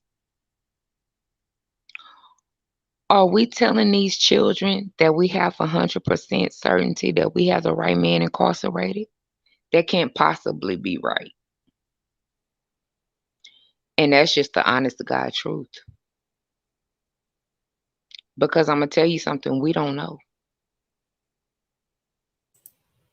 We don't know if we have the one man or have we don't know who we may have one person that's possibly involved. We may have one person that's totally involved. But the honest to God truth is we bringing these children back and we don't know. And I'm a mother and my son is 16 years old. So I can't keep going through these motions and not bringing up the real. That's just me. And I feel in my heart of hearts, even if Brian is involved, I don't think we have all of the pieces. Yeah, exactly. We do not have all the pieces. Pebbles in chat said, "You make me smile just with your voice." To you. She Who? said Pebbles. Who make her smile, girl? Yeah, she makes me smile. Listen, baby, Pebbles, you make me smile for even saying such a thing, baby. Dallas, Holly. Thank you, baby girl. Thank you, love. Yeah, I don't think I'm comfortable. I'm gonna tell you why, because whatever we put to the side, whether it's this or the alibi or this or that, because I'm gonna tell you something about this alibi. Whether Brian say he was on planet Mars, it shouldn't matter what the hell he say, because it's up to the state to prove their case. Yeah. It is. It don't his alibi don't matter. It don't matter. I don't give a damn if he was in the bathroom cleaning his ass. It don't matter, because the state has the burden. Because I'm gonna tell you why. Y'all want to put this man to death. And that's serious. With all honesty, I can't do it. I can't sit there with with the evidence that we've got now. Do you really think I could sit there and have him on the firing squad? Are you mad? And that's why I question everything. Mate, if that was me, I'd be on the firing squad every day. If I was living in Idaho now, they'd think I was it. Yeah. I'm the kind of person that's up late at night, and I've heard people saying that's weird. What's weird about being up late at night? Some people just can't sleep. Pebble says she's not 100% about everything. And Skylar Banks, I like her comment. It says, Ann Taylor knows what the state's evidence is, and that's why she gave the state back the PCA for their alibi and stole from Tracy with a twist, ex parte. But think about it is, even without Ann Taylor, sis, the shit don't make sense. Even without Ann Taylor. Let's take Ann Taylor out of it. The shit don't make sense. Why it ain't no blood in the car and you got the murder weapon? Shit don't make sense. Well, and if when it don't hear make about sense, it's not. What about the rumor though, Tiffany, about someone, was it not Dylan? Bethany seeing someone running naked. See, and that is just a pure rumor. That's I don't know nothing. And then the naked man. Did anybody find out about the naked man? Oh gosh, I've never believed it. I'm not gonna lie. That was from Kim or something. Kim Dot. Dash somebody. Oh God. It's like listening to that Dot. I think so, Dorothy. Bloody La La Land. With I actually used to know a girl named LaDasha, and her name was L.A. with a dash. That was her name, LaDasha. Yep. LaDasha. You were supposed to pronounce it LaDasha. Well, it's August. The shit supposed to start in October. So in some kind of way, shit gotta connect. Lasha. Yeah, I think it was like, if I remember correctly, it was just like that. L.A. dash. It's as bad as my name. She was fancy. It wasn't L.A.-A like that. It was L.A. dash. And that's what that was her birth name. LaDasha. I thought it was kind of cool. Way back in the day, oh gosh, like 30 years ago, I bet they're still around here. I babysat two twin, I didn't babysit them. I used to be when my older kids were little, I had a licensed daycare home, and I also took in emergency foster babies from the hospital. Whenever they were taken from their parents, they would put them with me in emergency foster care. I was one of those, and I would just have them usually for a day, 2 or whatever. I ended up with these twin baby boys, and I had them for, I want to say a couple of weeks. And Their names were, I'm going to write them out in chat because you're not going to believe this. And then I'll say it. I think it was with a G, though. Yeah. Okay. So this was their names. Lamangelo and Arangelo. Uh-huh. For real. I believe. Lamangelo and Arangelo. What was that in English? Lamangelo. Wow. That was really their names. I thought it was adorable as hell. Lord have mercy. But there's somewhere, there's an Arangelo around here somewhere, probably in Oklahoma, and a Lamangelo. I love it. But yeah, I had them for like 2 weeks, and they were so cute.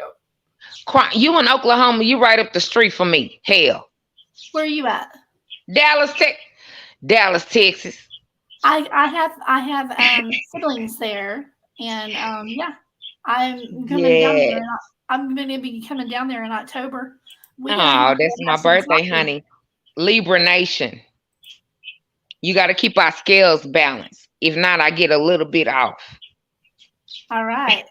Well, I'll be coming down that way in October, and when I do, I will holler at you. You better holler at me. Seriously.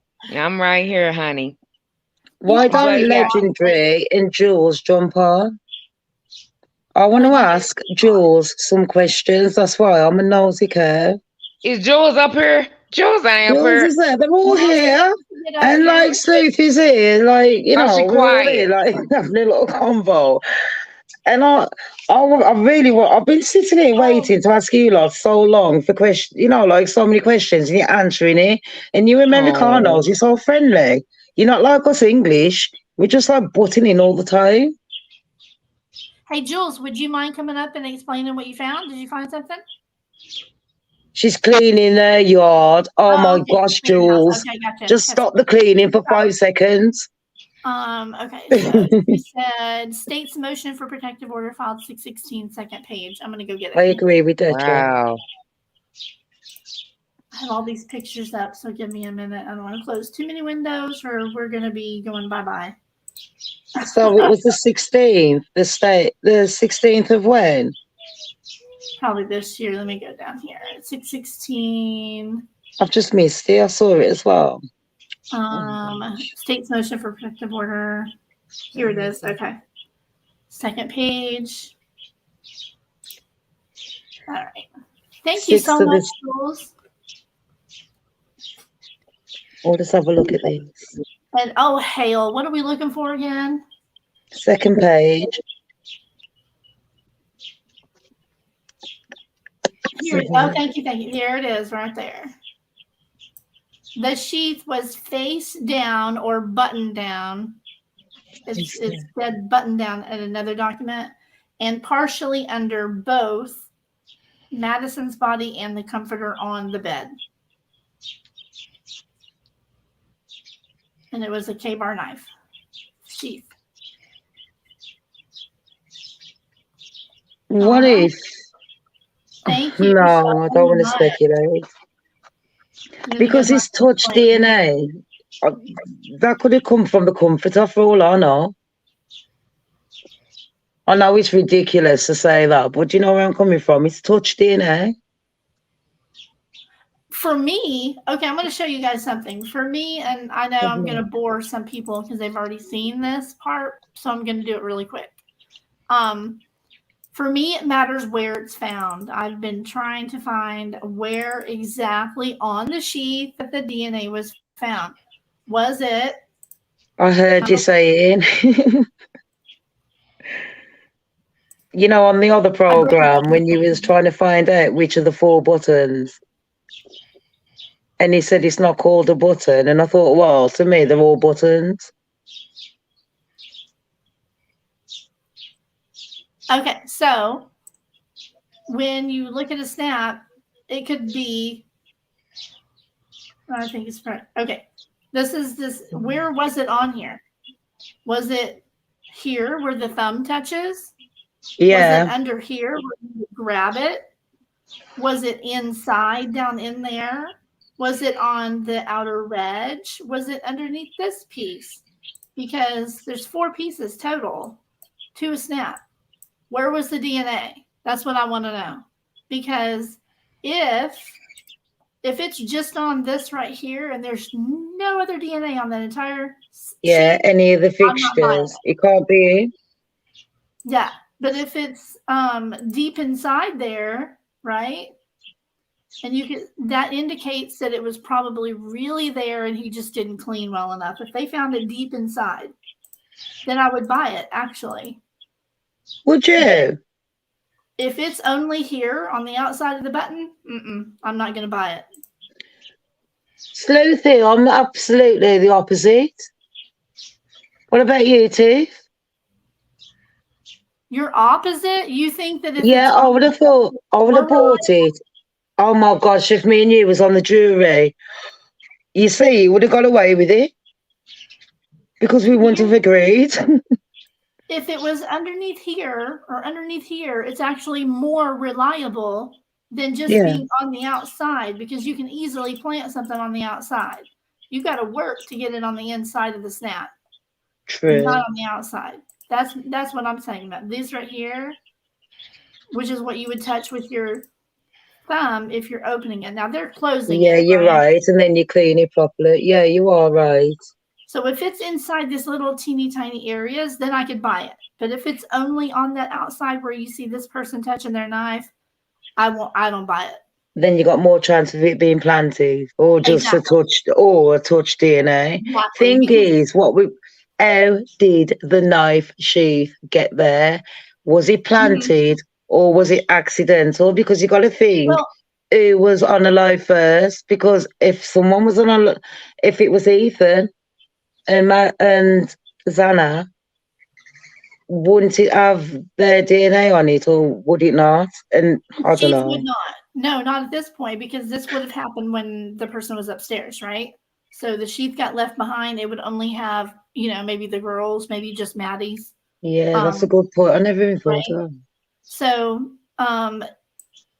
if you're planting, then if you put it here, right, that's just pretty stupid. But I think of it this way. If I'm going to frame somebody, I am not going to put a minuscule amount of their DNA on just a snap of a button and hope that maybe it got found. If I was going to frame somebody, I would take the actual knife, leave it all bloody, and put it, hide it real good in his car or something. You know what I mean? That's how. What if you ain't got his DNA though? You got to have somebody's DNA to be able to do that. Which but what you could do is just get a bit of sellotape and put it on something, and you can get someone's DNA easily like that. You can, but I mean, it's not easy. It's when it's single source, it's a little different. If it was mixed, or if it was saliva or blood, is easier, believe it or not, to plant than skin cells, than touch DNA. What about the DNA found inside the knife sheath? Yeah, that's what I was talking about here. When I pulled up these documents, I was like, why is there different verbiage? And I can't pull this up full screen, guys, because for some reason I start breaking up when I do things full screen. But okay. So this is from the PCA. We've already read that. The sheath was placed button side down and partially under Miss Mogan and the comforter. And then this is from the defense's third motion to compel discovery. The state has provided information related to this request for the DNA on the snap of the knife sheath only. Then I'll get to it in just a second. That's the second copy. This is another defense motion, and it talks about DNA taken from the button of the sheath. Okay. This one says Mr. Koberger's DNA on the sheath. Presumably, the defense is expected to accept its face value that the sheath had touched DNA, just waiting for testing by all of FBI's myriad resources. Here's where you're talking about with inside. Here's the one mention of it being inside in all of the court files. And these were located for me and sent to me by FOFA. I like to give credit. Okay. So this says the K-bar knife sheath was abandoned at the scene as was the DNA inside it.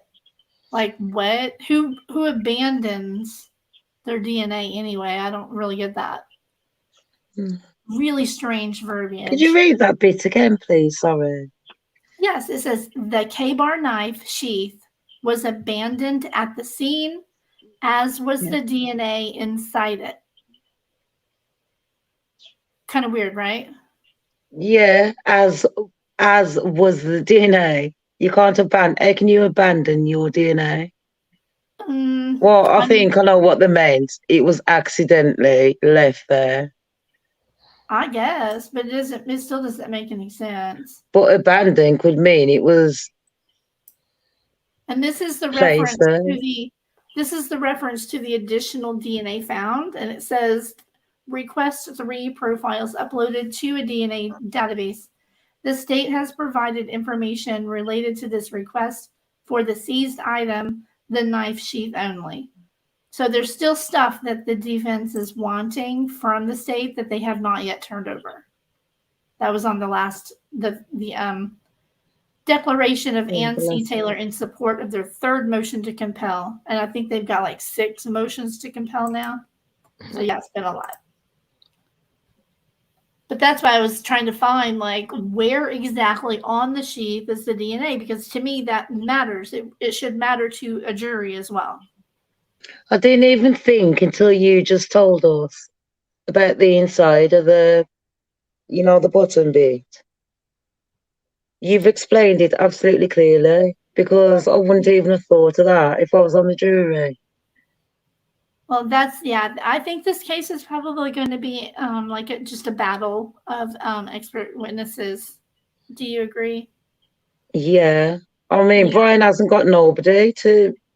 Everyone's talking about his girlfriend, the Oriental lady, but who is she? Why hasn't she come forward? He was seen a lot walking and talking with an Asian girl, but I don't know if there's any proof that it was a girlfriend. Yeah, I mean, where's she gone? If she hasn't come forward, the only thing I can think is she's an illegal immigrant. Do you know what I mean? Exactly, yeah. No, I don't think she would either. Okay, let's see what Joel says. That's why I think it was inside the button, like that far down, hard to clean, inside part of the sheath. Yeah. I've always taken it, since we heard about the DNA on the sheath, that it was inside the snap hole. Yeah, I never thought it. Yeah, I hope that if that's the case, then that would be great. That would prove it for me, honestly. Yeah, if that's the case, I'm not gonna lie. I'm already convinced that Brian is involved, but I'm not convinced he was the actual one. I think there's more than one. Yeah, that's one of my theories as well. Hey, Tiff, you're too quiet now, girl. I'm right here, honey. Listen, I'm running. I'm getting around. I'm never too far away from you, beautiful. Okay. Tiffany's doing her hair.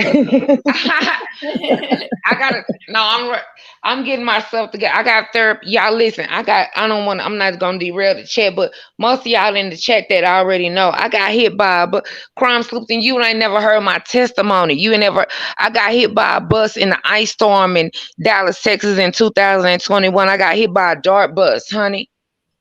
Oh, I got in black ice. In black ice is ice you can't see. And I was dropping my son off at his dad's house and trying to hurry up and make it back, because we down south and we don't know how to maneuver in black ice and those types of things like the north, and the east. And I was trying to hurry up and get back. Right. And it's going to be a lot of people in chat. I'm not looking at chat, but they going to know what I'm talking about. The ice storm in Dallas 2021 in Fort Worth. And I was trying to make a right turn to go to my house, and a big a dart bus hit me, and I broke everything from my clavicle to my tibia. I was in ICU. Yeah, I was in ICU for 32 days. I passed away twice, but the Lord God Jesus, the divine, brought me back. God, God bless you. Sorry, thank you, baby. That is, oh my gosh. Yeah, so, and but you know what? I broke my knee about a couple of months ago, and I've been off my foot. Yeah. Mate, I'm lucky. Got you know God what? is Listening to good. people like you makes me know I am blessed. Yeah, I don't complain about much. I can't complain about much because even with that, Tiffany, I can't understand what you're going through. it's The not. pain, Listen, it's okay. physical pain. It's so yeah, it is. I've been through 7 surgeries. I just had a knee Oh, replacement. A lot of your CrimeSleuthin, a lot of your members probably chatting to my Tiff. I know Tiff. Yeah, I just had a knee replacement last month. I got another one to go. I've been through 8 surgeries and 7 blood transfusions, honey. oh It's by the gosh. grace of God. Tiff is here Wow. with you. Yeah, baby. And I God don't want bless no you. pity, none of those things. For whatever reason, God got me here. You know what I mean? Mate, So I've died I got. twice as well, so It's thank God. okay. It's Every okay. day I pray. I was Thank you, supposed to be love. dead at 40 because of Thank my you, sickle love. God cell. bless you. God bless you Every and day. everybody that I'm prayed for me. 41 now, and Thank you. I'm every day I see life different. Thank you, I baby. don't Thank you. wear Thank you. makeup anymore. I don't need to be who I want to. You know, I used to be one of those show off girls, and It's do you know what I okay. mean? I don't Mm-hmm. want to be like I've never had a heartless soul. I've always had emotion, but I've always been Mm-hmm. one of those tough girls, but then posh girls, and then one of those girls. I'm just It's grateful, and okay. I see life Because different. it's okay. Yeah, I don't complain about much, and y'all wouldn't Nothing. even know my testimony if I hadn't, because I'm not a complainer. You The hear only me, thing I crime? complain about is the bloody Mm-mm. kids. You know, when they Yeah, don't clean up. But then you yeah, think about, uh, look at these kids. I've got mine.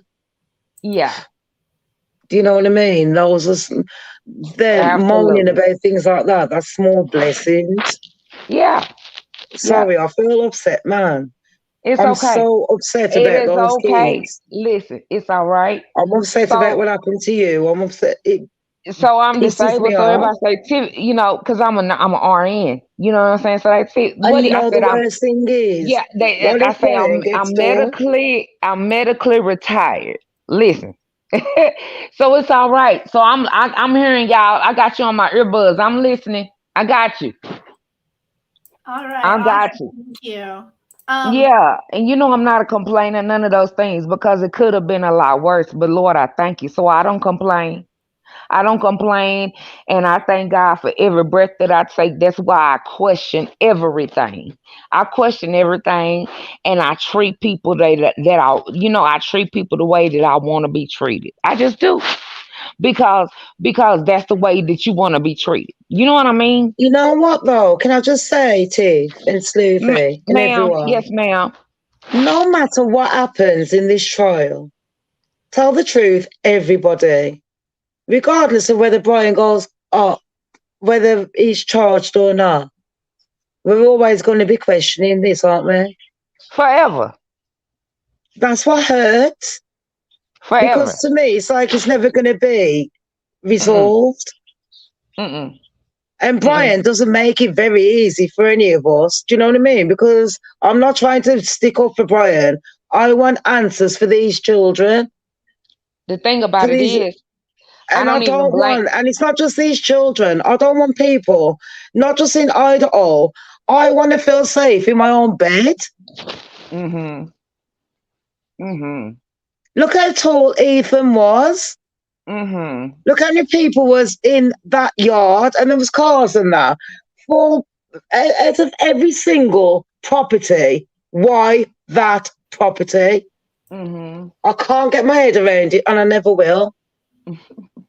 So someone needs to start talking. Legendary emailed me this. Let's have a I have look. it on the screen. It is an That's my article. legendary baby. Oh no, I love Yeah. legendary. That's my baby. It You says know, it's you lot have got 7 such a good minute read. team. The Eyes of a Killer, Part 5. Oh, I This shouldn't will have be said a that word, 27 sorry. minute read, so I'm not going to be able to read it all to you guys. Oh, wait a minute. I'm going to use this one. Okay. So this looks really interesting. And it looks like this is part 5 of a series. Part 1, 2, 3, and 4 are here. So I'm going to copy this into chat. I highly recommend This is from Legendary CEO. You guys can read that at your leisure because this one alone says it's a 27-minute read, and I'm definitely going to read this as soon as we're off of here. And I have that other. Who the heck is that? Who's that? Caden Young? Huh. Oh. Look, I don't know who that is. Okay. Yeah, this is interesting stuff. Yeah, definitely read this if you guys can. And hello, Sleuthy. She's on it like a bonnet. Yeah, let me know what y'all think after you read it. After we're done here, like next time. By then, I'll have had time to read it. Put my thoughts together, and then we can talk about it. Let me see if there's any other emails before I'm done with that. Nope, that's it for today. Thank you for everybody who sent me emails and stuff. I really appreciate that. And you're doing a beautiful job, baby girl. I'm still new at this. You're doing a beautiful job. I'm trying. Oh, did you guys see that they're not showing up correctly there, but in chat we have members emojis now, which I think is cool. Ooh. So if you are a member, you can use those. And let me see. I'm going to use a couple in chat just for fun. Where's it at? I have another window with just this going on. Here we go. So if you have any suggestions or anything for members emojis, let me know. As you can see there, I did make a Cheez-It for everybody, which I think is funny. I had to make a Cheez-It, right? Mine was all crowns, like different size crowns, because mine was all HRHs, like His Royal Highness and Her Royal Highness. I know, I'm cheesy myself. Oh, iPhone member link. Where did I see that? Where did I see that? I think you have to go into where was that now? I think that's at the top, isn't it? I can't quite remember because for mine, because I use words on YouTube you're not supposed to use. I just say it, like instead of unaliving, I'll just use the words. And after a while, they'll stop monetizing you. So I have a few different channels as well, so I don't get unmonetized from a few of them. But you've really got to be careful because YouTube, you want to try and tell a story and get your audience, engaged, and you can't because you find especially when you're doing a live show, you stutter a lot because you're like, ooh, I shouldn't be saying this, I shouldn't be saying that. Oh. It's like talking to your grandparents. With me, like I mainly have done videos, and so it's new for me to do lives. I haven't done them a whole lot, but I'm wanting to get more into them. So, because I think it's fun to hang out and. I like my lives. I always do lives, but with me, I do. If I'm doing videos, it's normally like about aliens, witchcraft, professional ones, where I've done research. Yeah, I'll go deep. I like my deep research. But then I also do parodies where I dress up as celebrities. So, those. But I also edit a lot of videos for a lot of other YouTubers. So I prefer doing lives, and I like a smaller audience on my other channel, like the Goddess one. It's just more personal. Whereas, yours is big, so you've got to be a bit more careful about what you say. And especially especially with subjects like these, because it is more serious compared to what I normally do. Does that make sense? Yeah, it does. It does. It is a sensitive subject, and everybody wants to. It's not that everyone wants to be, the top dog, and everyone's going in a mood about it. But at the end of the day, we all want the same thing, justice. That's all it's about. We all want the same, and I don't care if Brian's the only one or not. As long as in my mind I can rest and you lot can rest, knowing that there is someone that's going to be walking around laughing at us, thinking, "Oh, I got away with it." I know, that's scary, isn't it? Yeah, very. Because there's a lot of people as well that have been done for things. I've been done for something that, well, not on the lives, obviously, but I've been arrested for things I haven't done. And I've also got away with things that I have done, if that makes sense. You know what I mean? So I know how it works. But this is England, you know what I mean? When I come to America, I'll be acting completely different. Absolutely. I'm going to jump down, y'all, so I can eat. I love y'all. Talk to you soon. I was going to drop down as Steph, well. Thank you so much. I will see you next time. All right. Of course, honey. Call me anytime. Take care, Tiffany. Lovely meeting you, honey. Thank you, love. You take care, okay? And you, and get well soon, babes. Thank you, love. Take care. Have a great night. Sleuthin, let me know when I was going to jump off if you wanted me to, because you said so. Legendary says, love, peace, and hair grease. Amen. Thank you so much, Chemistry Queen. She says, great and live. I appreciate that.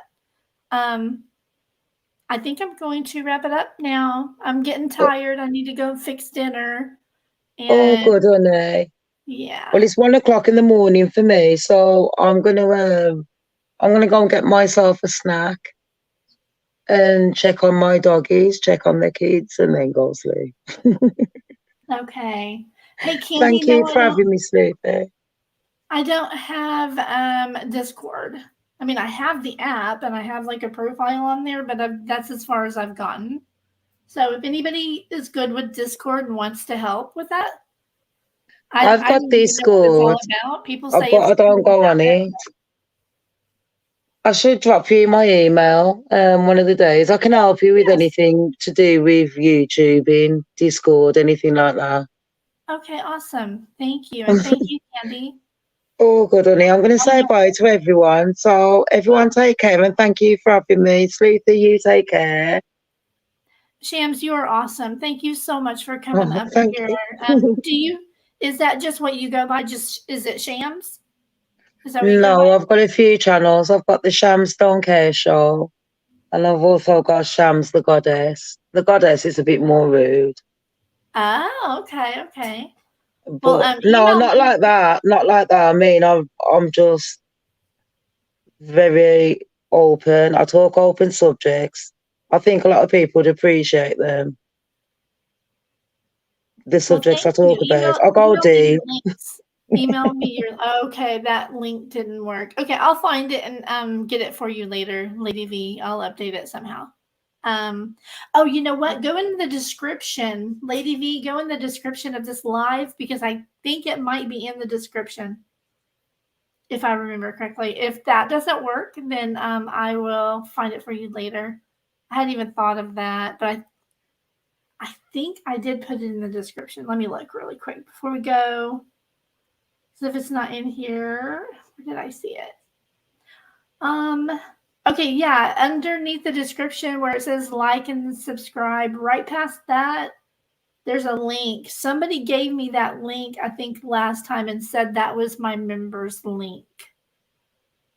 So I haven't clicked it. I don't know really what it is, but I think that might be it. Let me know. Yeah, anyway, yeah, if you guys want to join or anything, that'd be cool. I'm going to be setting up some really fun members only lives, and it'll be fun. We're going to solve some cases together and do some games, and it'll be fun. It'll be fun. Definitely. But yes, guys, I'm getting tired and I need to eat. I haven't eaten. I started at 3. Well, I mean, it's been, 4 hours? My word. Yeah, you've done brilliant.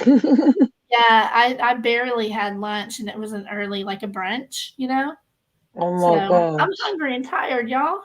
I've cooked dinner for everyone and I still haven't eaten. It's 1 o'clock in the morning. Right, I'm off ski, darling. Thank you for having me. Everyone take care. You too. You too. I will See see you you later. next time. Thank you so See you much for later, coming back. babes. Bye. All right, bye. All right, guys. Well, did you like having my birds along today? You see them out there?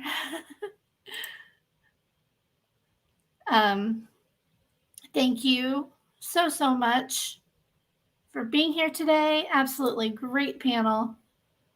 Let's see. Hi, Evie.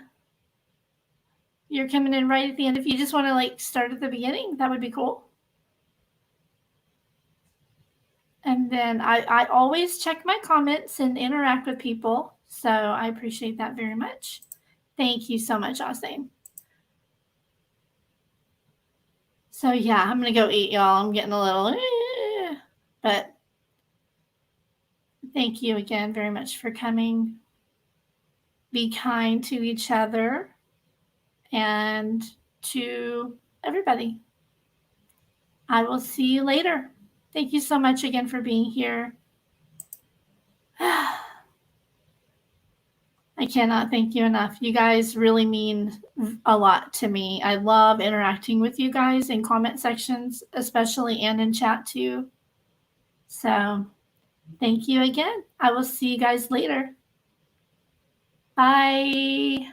Bye. Love you all.